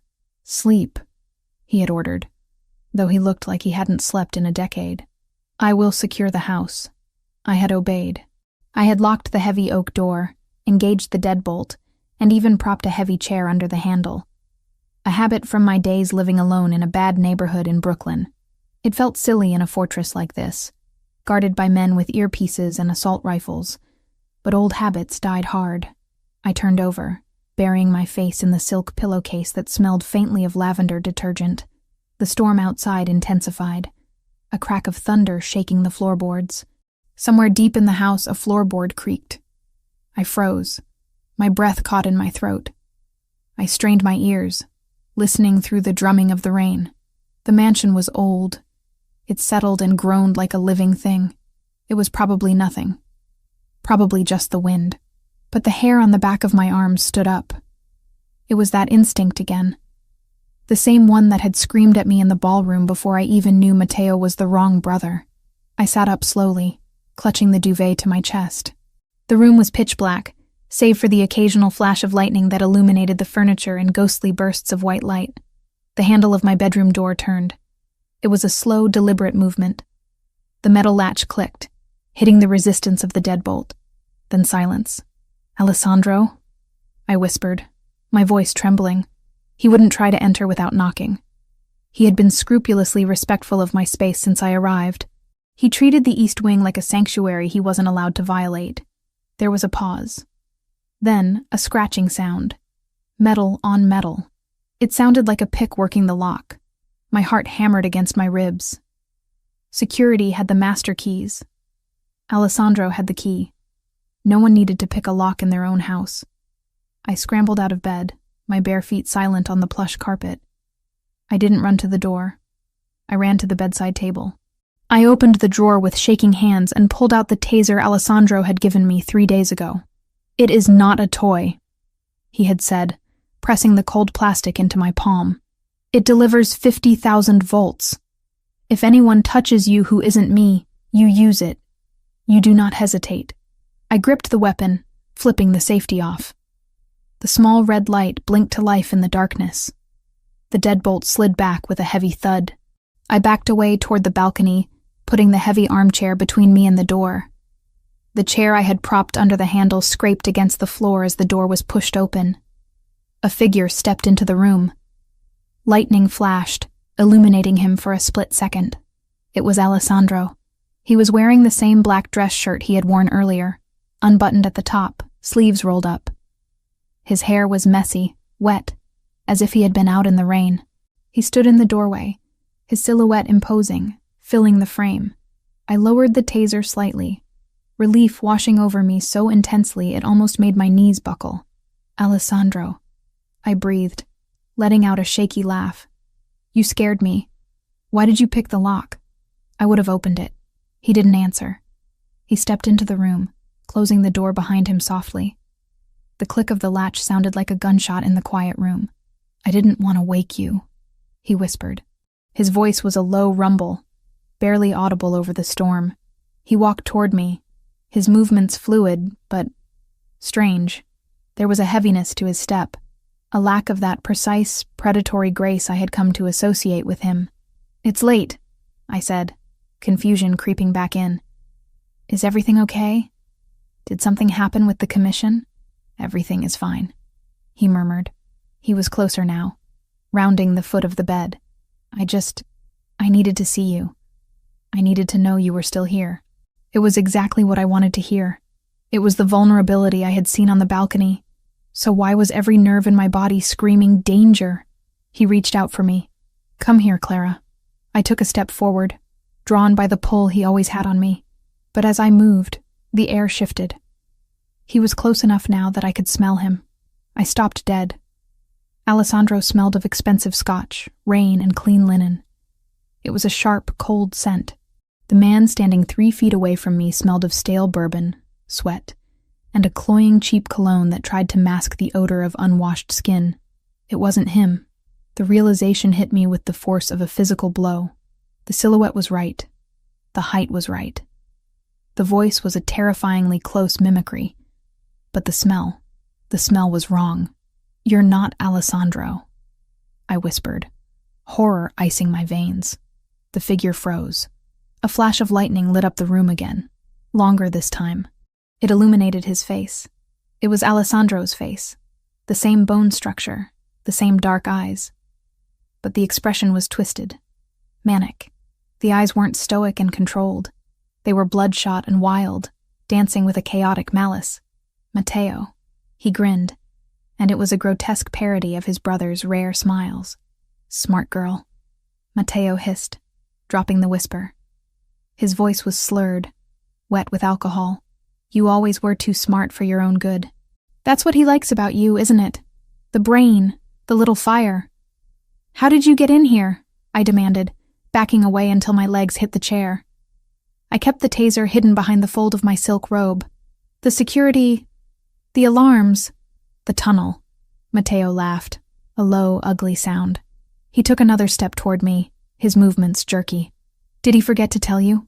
The old wine cellar has a delivery hatch that leads to the old Prohibition tunnels. We used to play hide-and-seek down there when we were kids. Alessandro thinks he sealed it years ago. He thinks he knows everything. But he forgot I have a memory, too. He was drunk, dangerous, and he was in my bedroom. Get out, I said, my voice steady despite the terror clawing at my throat. Alessandro will kill you if he finds you here. Alessandro is busy. Matteo sneered. I tripped the perimeter alarms on the west gate. He's out there right now, running around in the rain with his dogs, looking for a threat that isn't there, while the real wolf walked right through the back door. He lunged. It wasn't a seductive move. It was an attack. He cleared the distance between us in a second, his hand shooting out to grab my throat. I didn't scream. I didn't freeze. I remembered the weight of the gun in the car. The lessons Alessandro had whispered to me about survival. You do not hesitate. I sidestepped his grab, dropping to my knees, and thrust the taser upward into his exposed stomach. I pulled the trigger. The crackle of electricity was deafening in the small space. Matteo convulsed, a guttural scream tearing from his throat as 50,000 volts locked his muscles. He collapsed backward, crashing into the bedside table, shattering the lamp. I didn't wait to see if he was down. I scrambled over the bed, making for the door. You bitch, he roared. He was fast. Too fast.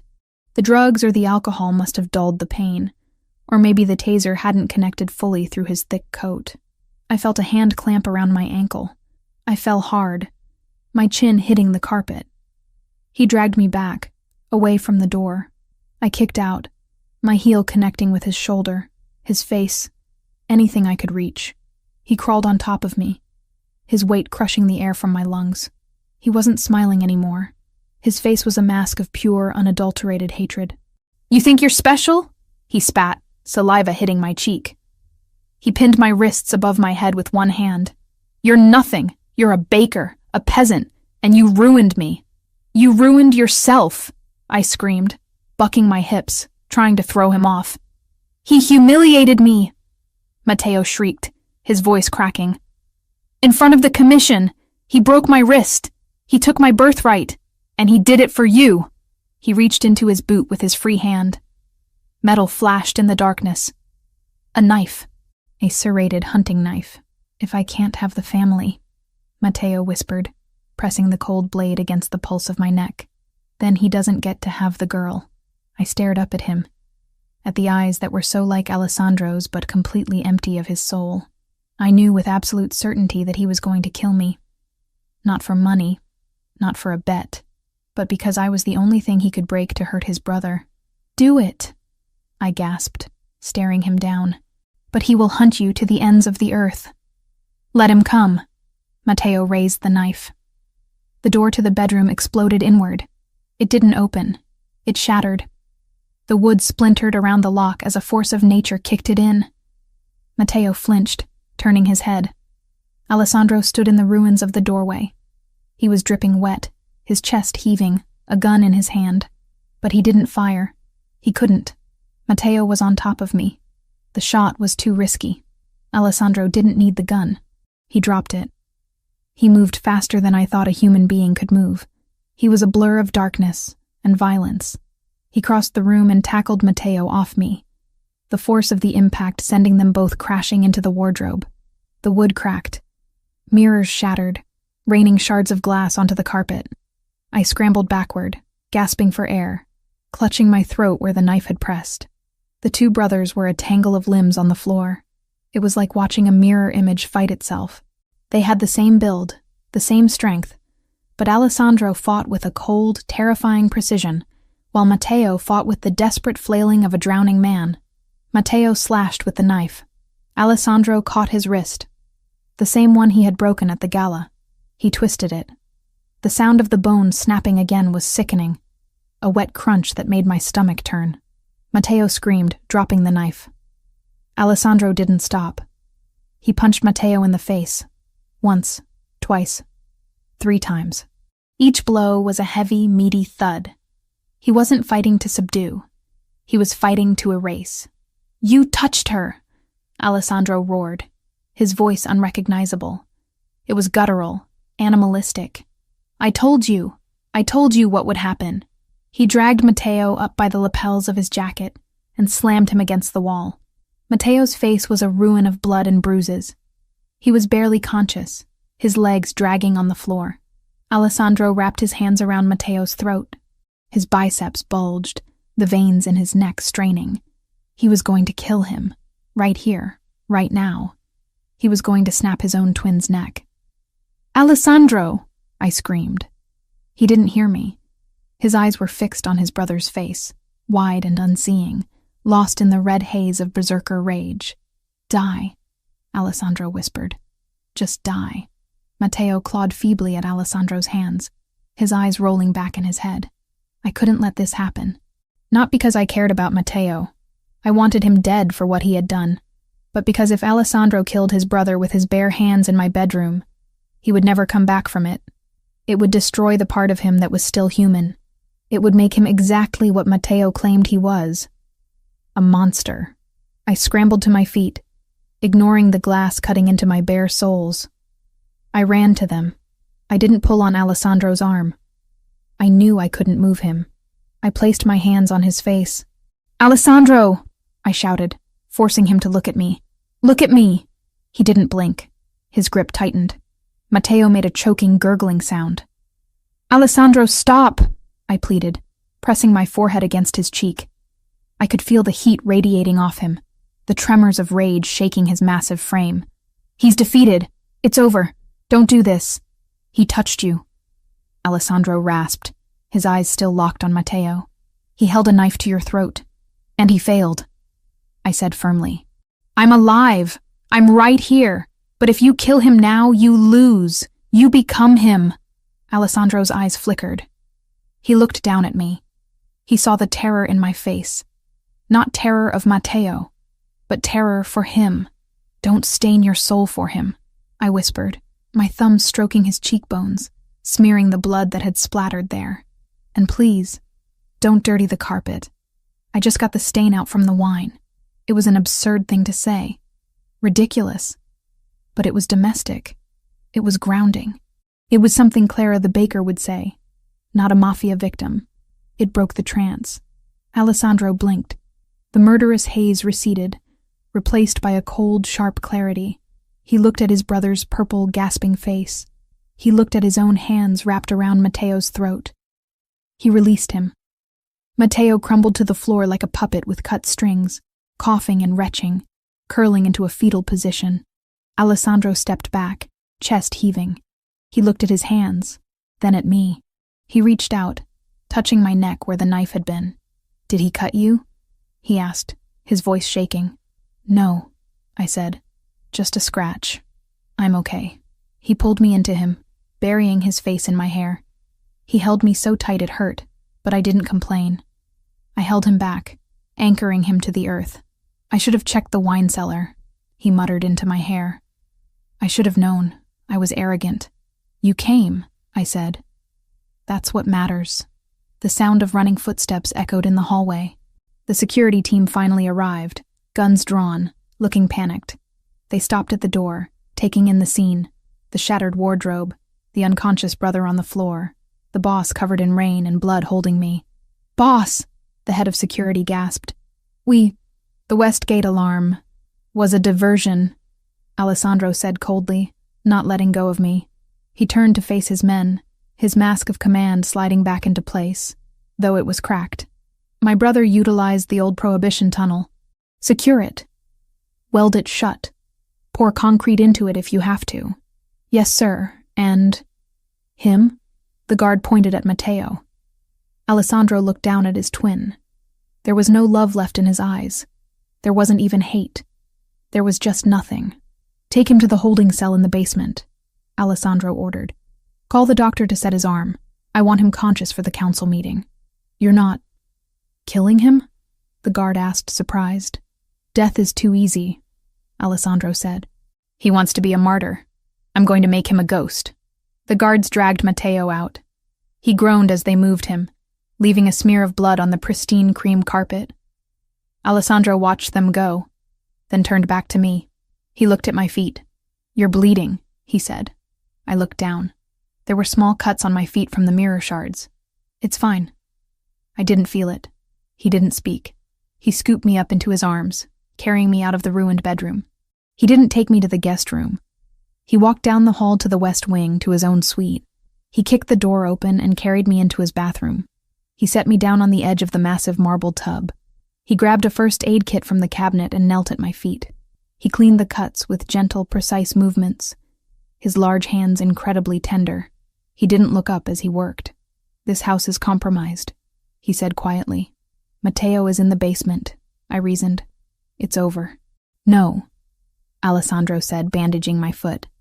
He sold the root. I heard him muttering it when I had my hands on his throat. He didn't just come here to kill you. He came here to create a distraction while he signaled the Russians.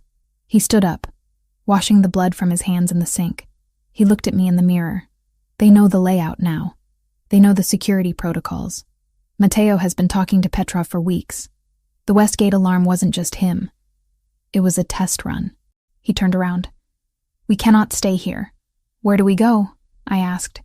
The bakery is a construction site. My apartment isn't safe. There is a safe house, Alessandro said. In the Catskills. It is off the grid. No digital footprint, no tunnels. When do we leave? Now, he said. Pack a bag. Warm clothes. We leave in 10 minutes. Alessandro, I said, stopping him as he moved to the door. Are you okay? He stopped. He looked at his hands again. I almost killed him, Clara. I wanted to. I enjoyed the thought of it. But you didn't, I reminded him. You chose not to. I chose you, he corrected. I stopped because you asked, not because I felt mercy. He walked over to me, cupping my face. That is why I need you. You are the only thing keeping me from becoming him. He kissed me hard, a kiss that tasted of iron and desperation. Get dressed, he ordered, pulling away. The car will be waiting. I nodded, rushing to grab what I could. But as I threw sweaters into a duffel bag, a cold knot of dread settled in my stomach. We had survived the fire. We had survived the invasion. But now we were running. And in my experience, running only worked for so long before the wolves caught up. I looked at the burgundy dress hanging in the closet, the armor I had worn to the gala. I left it there. Where we were going, velvet wouldn't save me. I grabbed the heavy boots, the jeans, and the taser. 10 minutes later, we were in the armored SUV, speeding away from the mansion as the storm raged on. Alessandro drove this time, his knuckles white on the wheel. I watched the rearview mirror, half expecting to see headlights following us. There was nothing but rain and darkness. But as the silhouette of the Versiani estate disappeared behind the trees, I knew the war wasn't over. It had just moved to a new battlefield. The rendezvous point was a derelict warehouse on the edge of Yonkers, a skeletal structure of rusted steel and broken concrete that looked abandoned to the rest of the world. To Alessandro Versiani, it was a staging ground. We had switched vehicles there. Leaving the SUV, we had fled the mansion in for something that looked less like a car and more like a tank wrapped in civilian luxury. It was a customized, armored transport, black and imposing, sitting in the center of a convoy of 3 identical vehicles. I sat in the back of the middle vehicle, my hands trembling slightly in my lap. I clasped them together to stop the motion, hating the physical betrayal of my nerves. Beside me, Alessandro was a statue of concentrated energy. He was on the phone, speaking in rapid-fire Italian, his voice low and lethal. He hadn't touched me since we got into the new car. He was in war mode, his mind moving pieces on a chessboard I could barely see. "The route is compromised," he said into the phone, then listened. No. Matteo didn't just sell the location of the mansion. He sold the contingency plans. He knows about the Catskills. My stomach dropped. The safe house. He hung up and looked at the partition separating us from the driver and the bodyguard in the front seat. "Silas," he barked. "Change the route. Take the secondary mountain pass. Stay off the main highway." "Yes, boss," the driver replied, his eyes meeting Alessandro's in the rearview mirror. Silas was a mountain of a man, former special forces, with a neck as thick as a tree trunk. If he was worried, he didn't show it. Alessandro turned to me. In the dim blue light of the car's interior, the bruises on his knuckles, fresh from beating his brother, looked black. He reached out and covered my clasped hands with his own. His palm was warm, rough, and grounding. "We are going dark," he said. "No phones. No signals. The Russians have tech that can triangulate our position if we stay connected." "The Russians?" I whispered. "Matteo sold us to the Bratva?" "He sold a map," Alessandro corrected, his thumb rubbing over my knuckles. "He told Petrov where to find us. Petrov has wanted my territory for 5 years. Matteo gave him the key to the front door." "Why?" I asked, though I knew the answer. "Why would he destroy his own family? Because if he can't rule the kingdom, he would rather see it burn," Alessandro said. "He is a child with a matchbox." The convoy began to move. We rolled out of the warehouse and onto the dark, slick roads leading north. The rain had turned into a mix of sleet and snow as we climbed in elevation, coating the windshield in a gray slush that the wipers fought to clear. I leaned my head back against the leather seat, closing my eyes. I tried to summon the feeling of the velvet dress, the power I had felt at the gala, but it felt like a lifetime ago. Tonight I was wearing jeans and heavy boots, a fugitive in a war I hadn't started. "Distinctive," Alessandro murmured. I opened my eyes. He was watching me. "What?" "You are thinking too loud," he said. "Stop calculating the odds, Clara. That is my job." "I'm not calculating odds," I admitted. "I'm thinking about the eggplant parmigiana. It's still sitting on the counter. Cold." A ghost of a smile touched his lips, softening the harsh lines of his face. "When this is over, I will buy you 1,000 eggplants. We will make a feast." "When this is over," I repeated. The words hung in the air, fragile and heavy. The car banked sharp left, leaving the paved road for a gravel track that wound up into the dense forest of the Catskills. The trees pressed in on either side, tall pines weighed down by snow, creating a tunnel of shadows. The convoy slowed. The lead car was about 50 yards ahead, its taillights 2 red eyes in the darkness. The tail car was the same distance behind. "Silas, status," Alessandro commanded. "Visibility is poor, boss," Silas reported. "Thermal is picking up deer, but nothing else. We're 5 miles from the safe house. 5 miles. 10 minutes. I started to relax. Just a fraction.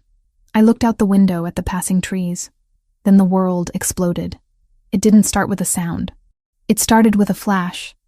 A blinding, white-hot streak of light that tore through the darkness ahead of us. It struck the lead car. The impact was visceral. The vehicle 50 yards ahead of us didn't just stop.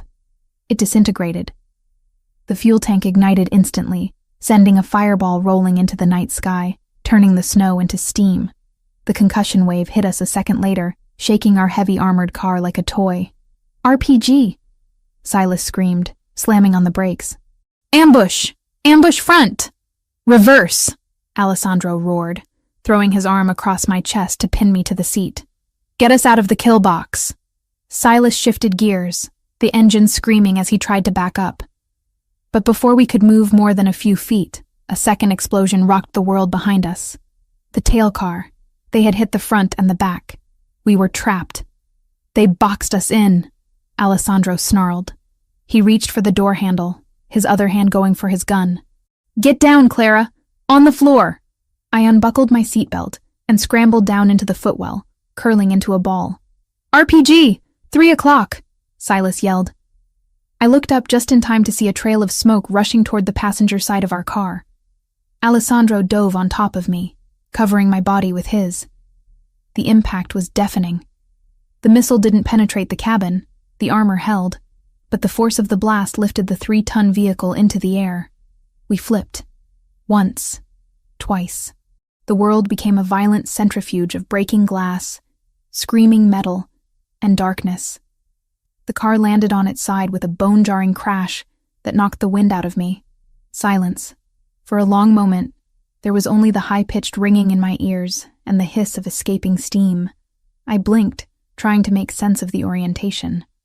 I was lying on the ceiling of the car. Or the door. I couldn't tell. "Alessandro?" I croaked. The air was thick with dust and the acrid smell of propellant. "Clara." His voice was strained, tight with pain. I shifted, pushing debris off my legs. The emergency lights flickered on, bathing the interior in a ghostly red glow. Alessandro was above me, or beside me, depending on the angle. He was pinned. The roof of the car had buckled on his side, crushing inward. His right leg was trapped tight under the crumpled metal of the front seat partition. "Are you hurt?" he demanded, reaching out to touch my face. His hand was shaking. Blood was running down his temple from a cut on his hairline. "I'm fine," I said, scrambling to my knees. "I'm okay. But you're stuck." I tried to push against the metal beam trapping his leg. It didn't budge. It was solid steel, bent like a paperclip by the force of the explosion. "Leave it!" he gritted out, wincing as he tried to pull his leg free. "Silas! Status!" There was no answer from the front. I looked through the shattered remains of the partition. Silas was slumped over the steering wheel. A piece of shrapnel from the windshield had... I looked away, bile rising in my throat. Silas was gone. The bodyguard next to him was motionless. "They are dead," I whispered. "Then we are alone," Alessandro said. He stopped struggling and looked at me. His eyes were clear, focused, terrifyingly calm. "Clara, listen to me. They will come to check the kill. They won't fire another RPG because they want to confirm the body. They want to see me dead." "We have to get you out," I said, panic rising. "There is no time," he said. "You have to go." "No," I said instantly. "I'm not leaving you." "You are small," he said, ignoring my refusal. "You can fit through the gap in the rear window. The glass is broken. Crawl out. Run into the trees. Hide. Do not come out until you see the backup team. I am not leaving you here to be executed." I screamed at him, grabbing his lapels. "If you stay, you die," he roared back, the vein in his neck bulging. "Go! That is an order." "I don't work for you anymore," I yelled. "I'm your partner, remember?" I looked around the cabin frantically. We were sitting ducks. If the Russians walked up to the car, they would shoot us through the gaps in the armor. We had no angle. We were trapped in a steel coffin. My eyes landed on the front section of the cabin. The bodyguard, his name was Marco, I remembered with a pang of guilt, had a weapon. An assault rifle. It had fallen from his hands and was lying on the roof of the car, just within reach of the broken partition. I looked at Alessandro. He was trying to reach his own handgun, but the angle of the crush made it impossible to draw from his holster. He was defenseless. "They're coming," Alessandro whispered. I could hear it now, crunching snow. Voices shouting in Russian. They were moving in. I didn't think. I didn't calculate. I moved.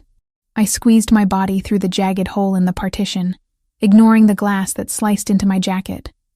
I reached out and grabbed the cold metal of the rifle. It was heavy, heavier than I expected. It smelled of oil and death. "Clara, no!" Alessandro shouted, realizing what I was doing. "Get back! You don't know how to use that!" I pulled the rifle back into the rear cabin. I checked the magazine like Alessandro had shown me that day in the library, when he insisted I know the basics of every weapon in the house. "It is simple mechanics," he had said, guiding my hands. "Magazine in, bolt forward, safety off, point and squeeze. Do not close your eyes."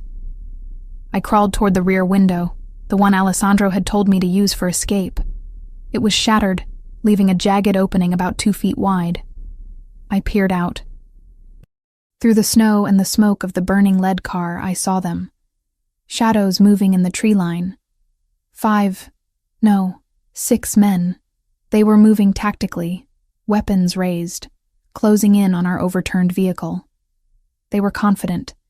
They thought everyone inside was dead or incapacitated. I rested the barrel of the rifle on the rim of the broken window. The metal was freezing against my cheek.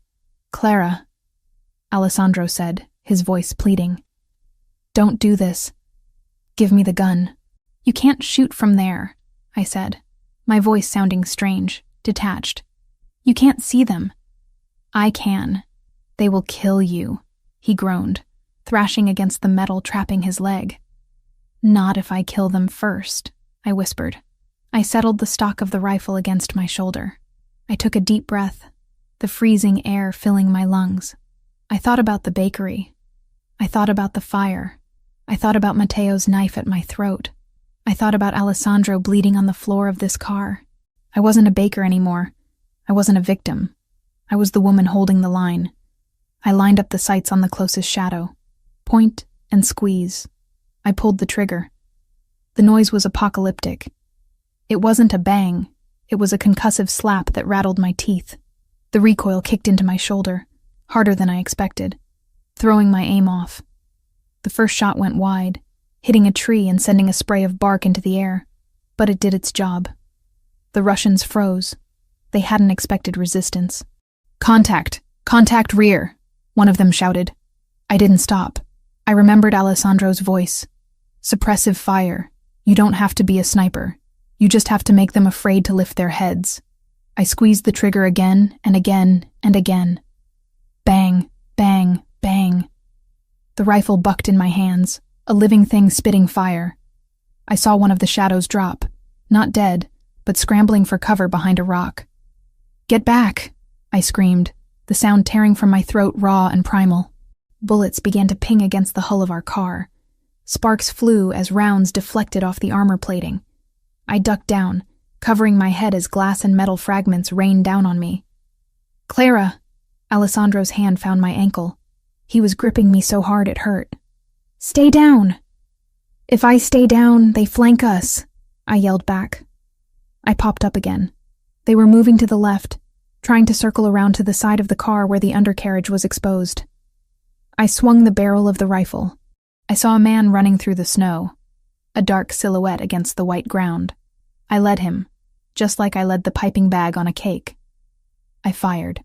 The man jerked violently, spinning around before collapsing into the snow. I stopped breathing for a second. I had just shot someone. "Keep firing!" Alessandro roared from the darkness behind me. "Don't think about it. Keep them back." His voice snapped me out of the shock. He was right. If I stopped to process the morality of it, we were dead. I fired again, spraying the tree line where the others were hiding. The magazine clicked dry. "Empty!" I shouted, panic flaring. "Grab the spare," Alessandro commanded. "On the vest! Marco's vest!" I scrambled back to the partition. I reached through, patting down the dead bodyguard's chest until my fingers found the hard plastic of a spare magazine. I ripped it free. My hands were shaking so hard I dropped it. "Calm." Alessandro's voice was suddenly soft, right in my ear. He had managed to twist his body, dragging himself as close as the crushed metal would allow. He reached out and placed his hand over my trembling ones. "Slow is smooth. Smooth is fast. Breathe, Clara." I took a breath. I picked up the magazine. I slammed it into the receiver and hit the release. The bolt snapped forward. "I'm ready," I said. "They will rush now." Alessandro warned. "They know you reloaded. Watch the right flank." I moved back to the window. Sure enough, 2 of them were sprinting toward us, using the smoke from the burning lead car as cover. I leveled the rifle. The fear was gone. It had burned away, leaving only a cold, hard clarity. This was my territory. This was my man. I opened fire. The first man dove into the snow. The second one kept coming, raising his weapon. I saw the muzzle flash of his gun. A bullet whizzed past my ear, so close I felt the wind of it. I didn't flinch. I aimed at his center of mass. I pulled the trigger. He fell. He didn't get up. 2 down, I called out. "Hold the line, Hatesoro. My treasure, Alessandro said. Backup is 3 minutes out. I tracked the transponder. 3 minutes. It sounded like an eternity. For the next 180 seconds, I waged a one-woman war in the frozen woods of the Catskills. Every time a shadow moved, I fired. Every time they tried to advance, I forced them back. My shoulder was throbbing, my ears were ringing, and my fingers were numb from the cold. But I didn't stop. I was the wall. I was the shield. Then, I heard it. Not the crack of rifles, but the heavy, rhythmic thrumming of rotors. Lights appeared above the tree line, blinding spotlights cutting through the snow. A helicopter. A Black Hawk, unmarked, screaming in low over the treetops. "Friendly!" Alessandro shouted. "It's the extraction team." The Russians realized it too. They broke cover, running back into the deep woods, abandoning the fight. I didn't stop aiming until the helicopter touched down in the small clearing 50 yards away. Men in tactical gear poured out, moving with the same lethal efficiency Alessandro possessed. They secured the perimeter in seconds. "Clear!" one of them shouted. Only then did I lower the rifle. My strength left me all at once. The adrenaline crash was brutal. I slumped against the side of the overturned car, gasping for air, the rifle slipping from my numb fingers. "Clara," Alessandro called out. I turned to him. The red emergency light painted his face in shadows. He was still pinned, still trapped, but he wasn't looking at his leg. He was looking at me. There was awe in his eyes, and something else. Something that looked like worship. "You're alive," I whispered, reaching out to touch his face. "Because of you," he said. He caught my hand and pressed it to his lips. "I told you to run. I told you I don't work for you," I said, a hysterical laugh bubbling up in my throat. The rear doors of the armored car were ripped open by the rescue team. "Boss!" The team leader, a man named Dante, no relation to the brother, looked inside. "We have the Jaws. We'll get you out." "Get her first," Alessandro ordered. "Check her for injuries." "I'm fine," I said, waving them off. "Get the metal off his leg." It took them 10 minutes to cut him free. 10 minutes of grinding metal and sparks. I stayed right there, holding his hand, refusing to leave the car until he did. When they finally pulled the beam back, Alessandro groaned, his face going pale, but he didn't cry out. They pulled him from the wreckage. He couldn't stand. His right leg was a mess of torn trousers and blood, but he was alive. They loaded him onto a stretcher. I walked beside him as they carried him toward the helicopter. The snow was crunching under my boots, stained pink with blood. Some of it mine, some of it from the men I had shot. Before they lifted him into the chopper, Alessandro grabbed the medic's arm. "Wait!" He looked at me. He reached out his hand. I took it. "You didn't just hold the line," he whispered, his voice rough with pain and pride. "You became the line." "I was protecting my investment," I said, trying to joke. But my voice broke. "You still owe me a bakery." He pulled me down, ignoring the medics, ignoring the spinning rotors, and kissed me. It wasn't the searing kiss of the balcony. It was a desperate, grounding kiss. A kiss of survival. "I owe you my life," he said against my lips, "and I pay my debts." He released me, and they loaded him in. I climbed in after him, sitting on the bench seat opposite the stretcher. I looked down at my hands. They were covered in grease, soot, and blood. They were shaking again. But as the helicopter lifted off, leaving the burning wreckage and the dead bodies in the snow below, I realized the shaking wasn't fear. It was the aftershock of power. I looked at Alessandro. He was watching me, his dark eyes burning with a promise that terrified and thrilled me. The baker was dead. She had died in that overturned car. The woman sitting in the helicopter was something else entirely. She was the partner of a king, and she had just proven she had the teeth to wear the crown. "Where are we going?" I asked the pilot. "The secondary safe house is compromised." Alessandro answered for him, his voice weak but steady. "We are going to the penthouse in the city, the fortress." "Back to the lion's den?" I asked. "No," Alessandro said, closing his eyes as the pain meds kicked in. We are going to the throne room, and then we are going to hunt. I leaned my head back against the vibrating metal wall of the helicopter. I closed my eyes. I could still smell the cordite. I could still feel the recoil of the rifle. I wasn't running anymore. I was hunting. 2 weeks. That was how long it had been since the helicopter lifted us out of the burning woods of the Catskills. 2 weeks of silence, of healing, and of preparing for the final act of a play that had started with a simple, cruel wager. We were staying in the penthouse, Alessandro's fortress in the sky overlooking Manhattan. It was a space of glass and steel, cold and impenetrable, but in the last 14 days, we had made it something else. We had made it a home. I stood in front of the floor-to-ceiling mirror in the master bedroom, smoothing the fabric of my dress. It wasn't silver, the color of the naive girl who walked into the plaza. It wasn't burgundy, the color of the woman trying to prove she could bleed. It was gold, liquid, molten gold silk that poured over my body like a second skin.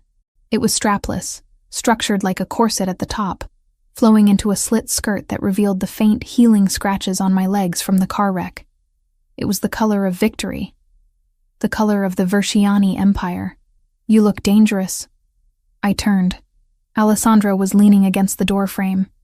He was using a cane, a sleek black ebony woodstick with a silver handle, favoring his right leg.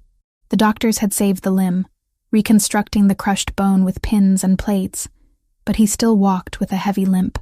To anyone else, it might have looked like weakness. To me, it looked like survival. He was wearing a black suit, tailored to perfection, to hide the bulk of the bandages on his leg and the gun holster under his arm. His hair was trimmed, the cuts on his face from the glass faded to thin pink lines. But his eyes were the same, dark, intense, and currently devouring me. "I learned from the best," I said, walking over to him. I stopped inches from his chest, reaching up to adjust his tie, a habit that had become our silent language of affection. "Are you ready for this? The doctor said you shouldn't be standing for too long." "I will stand long enough to see him fall," Alessandro said. His voice was grim, lacking the softness he usually reserved for me in private. Today, he wasn't just my lover. He was the capo dei capi, the head of heads. "He's terrified, you know," I said quietly. "My guard told me Matteo has been weeping in his cell for 3 days. "Good," Alessandro said. "Fear is the only language Matteo understands." He thought he could speak power, but he was illiterate. He reached out, his large hand cupping my neck, his thumb resting against the pulse point. "And you? Are you ready to walk into a room full of wolves and tell them you are the one holding the leash?" I covered his hand with mine. I thought about the rifle in my hands in the snowy woods. I thought about the heat of the fire that took my father's bakery. I thought about the girl I used to be, who apologized for taking up space. She was gone. "I'm not afraid of wolves, Alessandro," I whispered. "I'm the one who shot the hunter." He smiled, a rare, sharp expression of pride. "Then let's go. The council is waiting." The meeting was held in the back room of an exclusive cigar club in Lower Manhattan, neutral ground for the 5 families. The air inside was thick with smoke and tension. Security was tighter than the president's detail. Every man at the door patted us down, though they hesitated when they got to me. Alessandro shot them a look that could have frozen magma. "She carries what she wants. Touch her and you lose the hand." They stepped back, letting me pass with the small pearl-handled pistol in my clutch, a gift from Alessandro for our 2-week anniversary of surviving the crash. We walked into the chamber. It was a cavernous room with dark mahogany walls and a round table in the center. 5 men sat there. The Dons, the architects of organized crime in the city. Don Ricci was there, looking older and wearier than he had at the gala. Don Rinaldi, the heads of the Gambino and Genovese factions. When Alessandro entered, the sound of his cane striking the hardwood floor echoed like a gavel. Click, step, click, step. He didn't bow. He didn't apologize for his lateness. He walked to the empty chair at the head of the table, the seat of the chairman, and pulled it out. But he didn't sit. He turned to me and pulled out the chair next to him. "Sit," he commanded softly. A murmur went through the room. Wives didn't sit at the council table. Mistresses certainly didn't. Versiani, Don Ricci grumbled, taking the cigar out of his mouth. This is a meeting for heads of families, not for company. Alessandro looked at Ricci. Clara Mitchell is not company. She is the reason the Russian expansion into the Catskills failed. She is the reason I am standing here. She sits. Ricci looked at me. I held his gaze. My chin lifted. The gold dress catching the dim light. I didn't fidget. I didn't look down. I looked him dead in the eye. Just like I had looked at the men in the woods. Ricci grunted, nodding slowly. She sits. I sat. Alessandro took his seat beside me, placing his cane on the table like a scepter. Bring him in, Alessandro ordered. The heavy double doors at the back of the room opened. 2 of Alessandro's biggest guards dragged a man in. It took me a moment to recognize him. Matteo Verciani had always been the mirror image of his brother. Handsome, polished, arrogant. The creature kneeling on the floor was none of those things. He was unshaven, his face gaunt and sallow. His arm, the one Alessandro had broken twice, was in a heavy cast strapped to his chest. He smelled of fear and unwashed clothes. He looked up, his eyes darting around the room, landing on the Dons, begging for an ally. He found none. Then he looked at Alessandro, and finally, at me. Clara, he rasped. His voice cracked. Clara, please, tell him. I looked down at him. I expected to feel anger. I expected to feel the heat of the fire he had set. But all I felt was a cold, distant pity. He was so small. Tell him what, Matteo? I asked, my voice steady. It was just a game, he cried, looking around the table, trying to appeal to the other men. You understand, don't you? It was a bet, a stupid bet. I didn't mean for it to go this far. She was just a baker. I was trying to have some fun. Alessandro went still. The air in the room dropped 10 degrees. Just a baker, Alessandro repeated, his voice low and deadly quiet. Matteo flinched. I didn't mean it like that. I meant, she wasn't part of this. She wasn't supposed to matter. It was $50,000, Alessandro. I did it to get a rise out of you. That's all. You burned her legacy, Alessandro said. You sold family secrets to the Bratva. You tried to slit her throat in my home. I was drunk. I was scared. Matteo sobbed, crawling forward a few inches. I'm your brother. We shared a womb. You can't kill me. The law says no fratricide. He was right. The old laws of the Mafia forbade a man from killing his own blood. It was considered a curse. Alessandro stood up. He picked up his cane and limped around the table until he was standing over Matteo. He looked like a god of vengeance, towering over a mortal sinner. You are right, Matteo, Alessandro said. I cannot kill you. My blood forbids it. And frankly, death is too easy for you. You want to die. You want to be a tragedy. You want people to say, poor Matteo, cut down by his tyrant brother. Alessandro leaned down, gripping Matteo's chin in his hand, forcing him to look up. But you don't get to be a tragedy. You don't get to be a memory. Alessandro let go and straightened up, turning to the council. I propose a sentence of damnatio memoriae, Alessandro announced. Erasure. Ricci nodded solemnly. The Siberian route. Matteo's eyes widened in true, primal horror. No, he whispered. No, Alessandro, please. Kill me. Just shoot me. Don't send me there. The Russians you sold us to? Alessandro said smoothly. They are very angry that their investment failed. But I have negotiated a peace treaty with them. The price of peace is you. No! Matteo screamed, trying to scramble backward. The guard seized him. You will be shipped to a labor camp in Oymyakon, Alessandro pronounced, his voice ringing like a funeral bell. You will have no name. You will have no tongue, for you talk too much. You will dig coal in the frozen earth until your body gives out, and when you die, you will be buried in an unmarked grave in the snow. Clara! Matteo shrieked, looking at me with wild eyes. Help me! I made you famous. I made you who you are. I stood up. The gold silk rustled in the silence. I walked over to where he was kneeling. I looked down at the man who had tried to destroy me for a laugh. "You didn't make me," I said, my voice cutting through his hysteria. "You just lit the fire that forged me." I turned to Alessandro. He said I was a bet. Alessandro looked at me, his eyes softening just for a fraction of a second. He was wrong. "No," I corrected. "He was right. I was a bet." I looked back at Matteo, who was trembling in the guard's grip. "But you forgot the most important rule of gambling, Matteo," I said coldly. "Never bet against the house." I turned my back on him. "Take him away." Matteo screamed as they dragged him out. He begged. He cursed. He cried. But as the heavy doors slammed shut, cutting off his voice, the room settled into silence. Alessandro looked at the council. "It is done. The Verciani family is secure. The Bratva is pacified. Does anyone have an objection?" Don Ricci stood up. He looked at Alessandro, then he looked at me. He bowed his head, a deep, respectful bow. "No objection. Don Verciani. Donna Verciani." The title hung in the air. Donna, wife, queen. Alessandro smiled. He held out his hand to me. I took it. "Let's go home, Clara," he said. "We have a bakery to open." 6 months later, the smell was the first thing that hit you.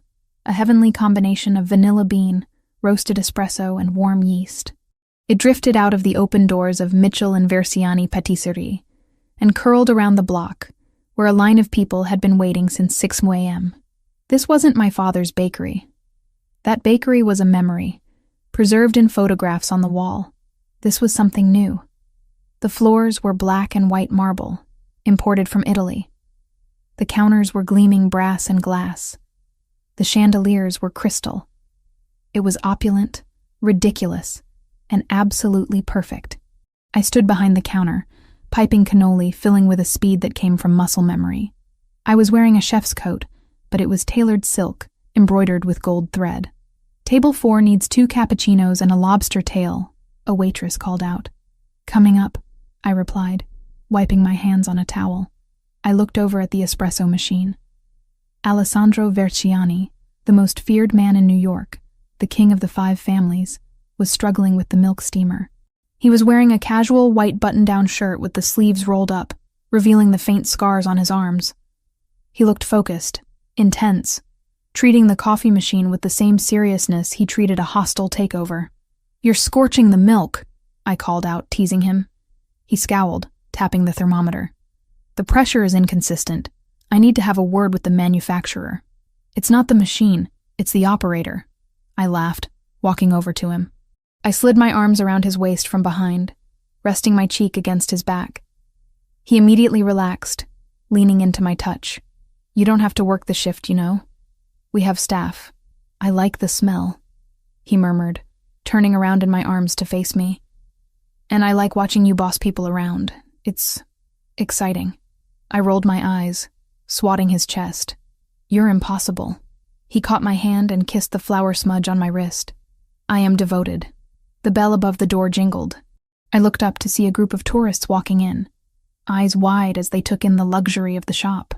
They didn't know that the man making coffee was a Mafia don. They didn't know that the woman frosting the cake had killed 3 men in a forest. They just saw a couple in love, running a business.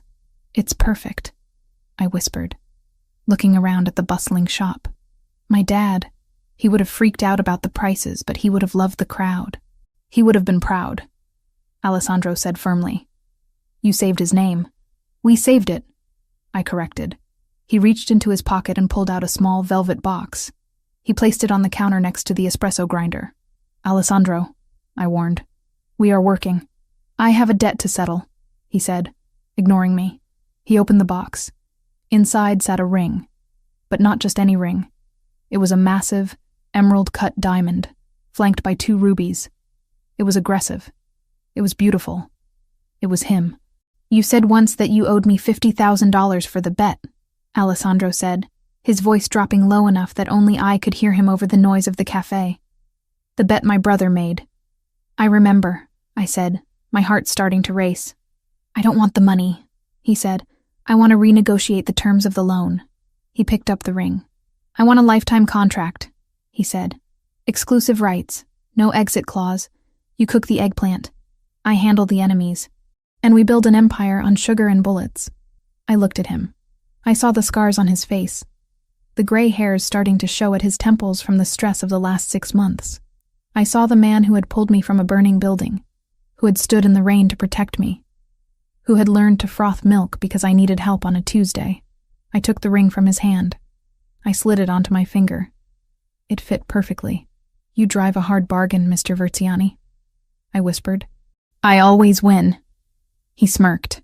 No, I said, grabbing him by the collar and pulling him down for a kiss that stopped the entire bakery in its tracks. We won. When we broke apart, breathless and smiling, the customers were clapping. Alessandro glared at them, and they immediately went back to their pastries, terrified and charmed all at once. He turned back to me, his eyes shining with a light that banished all the shadows of his world. Back to work, Donna Verziani, he ordered playfully. Those cannolis won't fill themselves. Yes, boss, I said. I went back to the counter, the diamond heavy on my hand, the smell of yeast and coffee in the air. The wrong brother had bet against me and lost everything. The right brother had bet on me and won the world. And as I watched Alessandro frown at the espresso machine again, muttering threats in Italian to the steam wand, I knew that this chaotic, dangerous, beautiful life was exactly where I was meant to be. The bet was paid in full, and the payout was forever.